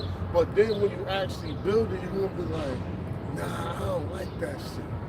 And you might just have it taken down. And they're gonna be like, that's why I said they're gonna be working day in and day out. Cause you can have like a gold doorpost with a fucking opal. Then what? We got pearls. Pearls come from the ocean. You know what I'm saying? So who the fuck gonna go down there and get them oysters?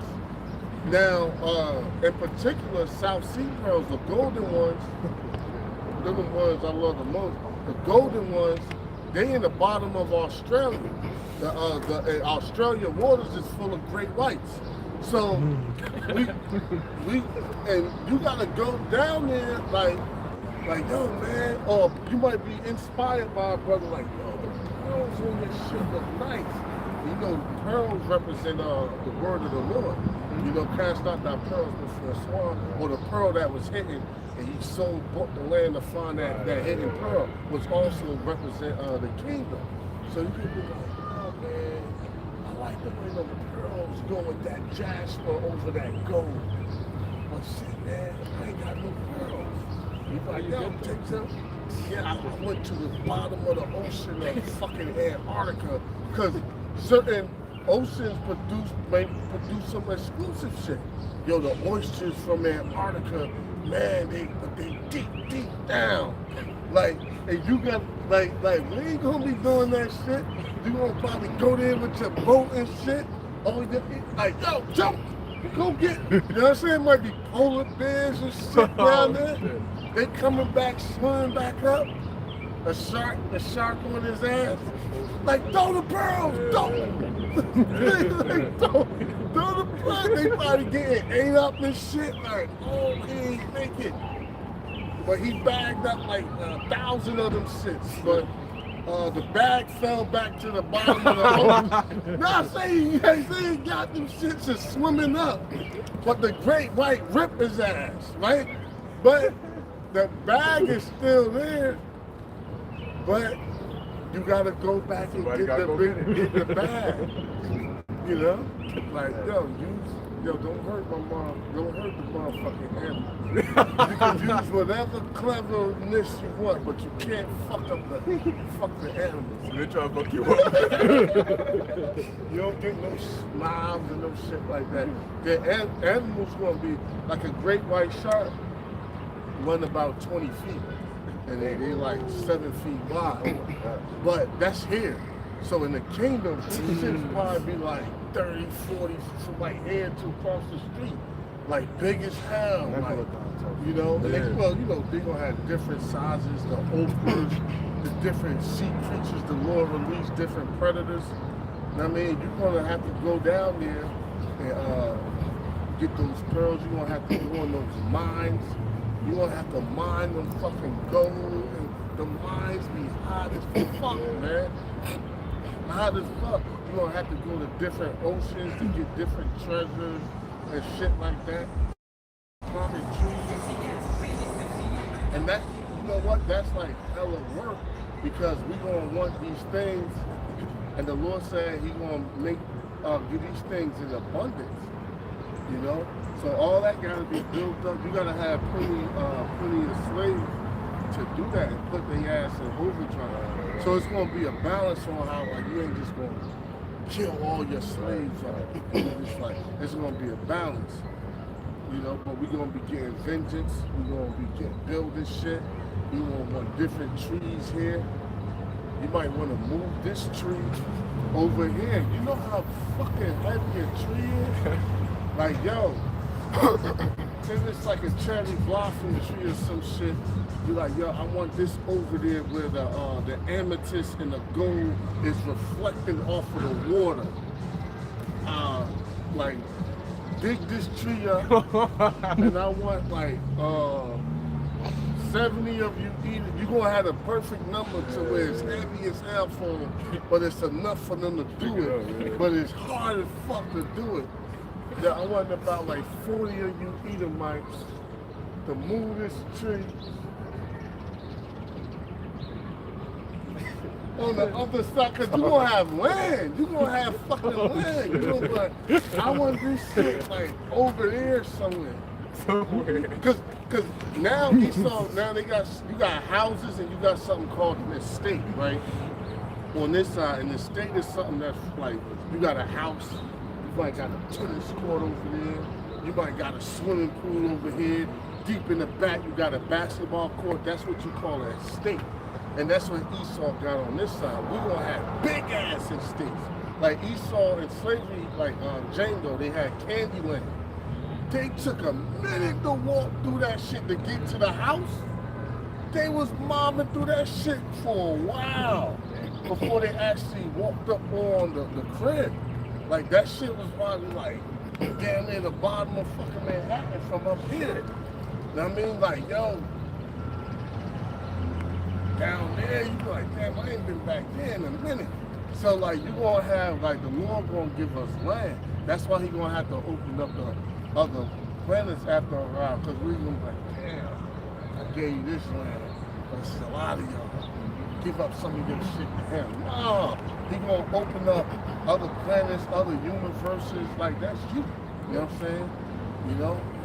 He might have, you and him, is your planet, your solar system like that, you know? It says he stretches the heavens like a curtain. Huh? You know, so there ain't nothing for the Lord. Space? They call it space for a reason, you know? There's nothing but space up there. Hey, Jake, men like space. That's why they call it the man spread. You know? You sit with your legs open, you go like this, men take up space. Oh yeah, just on a low level, because sometimes my mom be having me move shit in the house. Like the chair will be here. She'll have it there for like maybe a month or two. Hey, come, I need help. Move this chair over here. I'm like, yo, you just had the chair over there for 2 months, and it's not changed anything between here and there. I just want it over here, and it's gonna be like that in the kids. It's like, yo, master, you just had it over here, but it's like, yo, it don't look good over here. Put it back over there. There's another month. I don't like it over there. Bring it back over here now. You gonna call him in the middle of the night. I want you to move this. He thinks you're gonna move it a little. No, I want you to take it all the way back. But sometimes I just put my head down. And the chair gonna be heavy as hell. Imagine a chair made out of marble. Yeah, I tried it. Yeah, marble's heavy. Yeah, like you got a fucking, you know, like, and yeah, like where you gonna have this bullshit wood with alley keys and this bullshit screws and all that. Now we gonna have like real fucking furniture. Like when you like, huh? You like, oh shit. That shit land on your feet. You might be like, yo, send another Edomite to help them.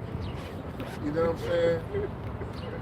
And then like, they struggling with one chair, like heavy ass chair, like, and you looking from this side, you like, damn, I just can't lift that chair. Nah, that chair is made of gold. That shit got marble and stored inside of it.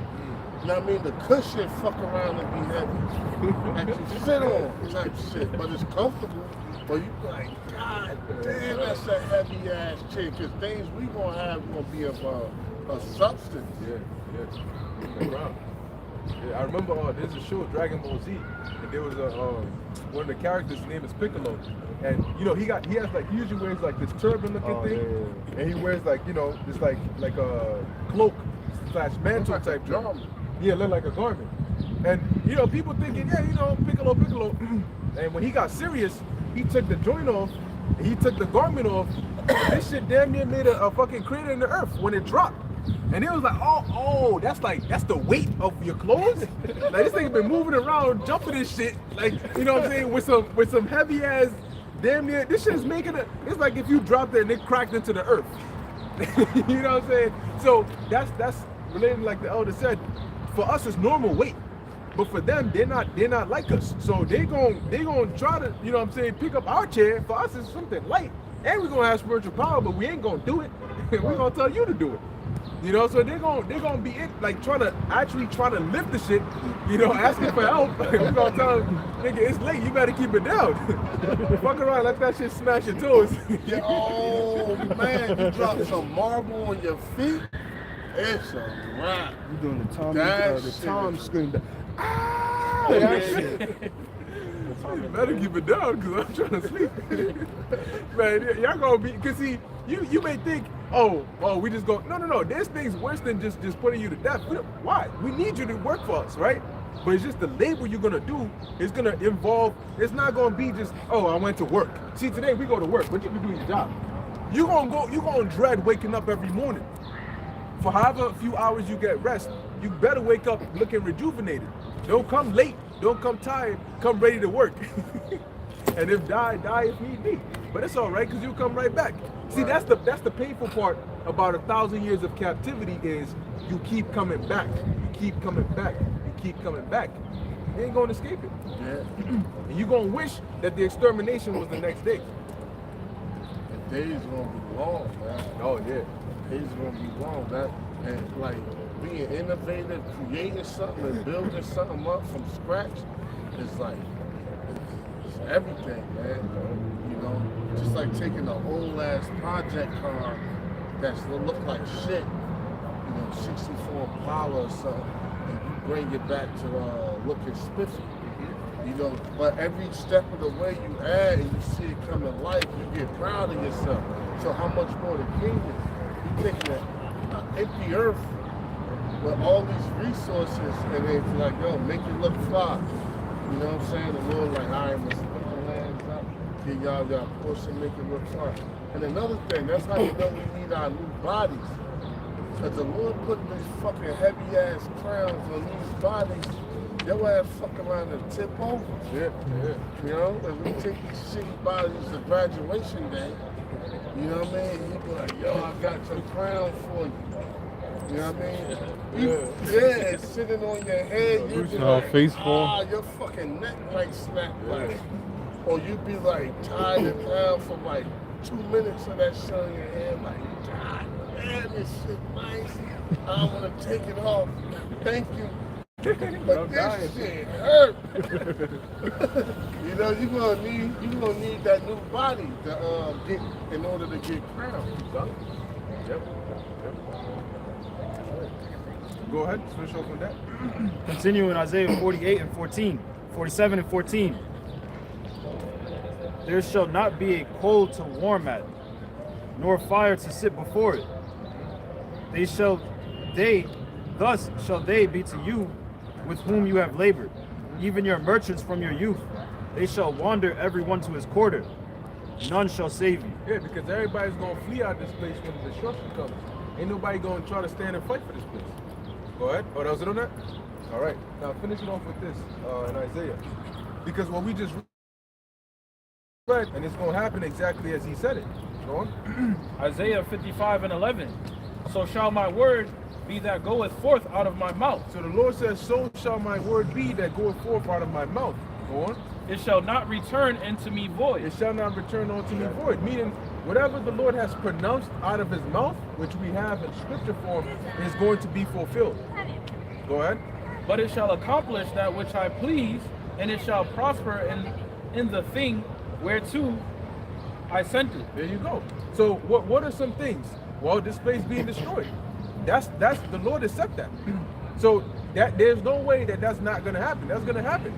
And it's going to happen as Yahusha has said it to happen. All right. So like I said, you get mad at us. You know, you say we're this, but guess what? At the end of the day, it's the Lord's will. You want to get mad at somebody, get mad at the Most High. It ain't going to do nothing for you. But at the end of the day, prophecy is the time we're living in, and it's going down. But yeah, that was it on that. You know, unless brothers got anything. All right. So with that, Lord willing, you were edified. You know, we want to give all praises, honor, and glory to Yahweh, Ba'ashem, Yahushai, Ba'ashem, Rafak Nagash. Until next time, Shalom.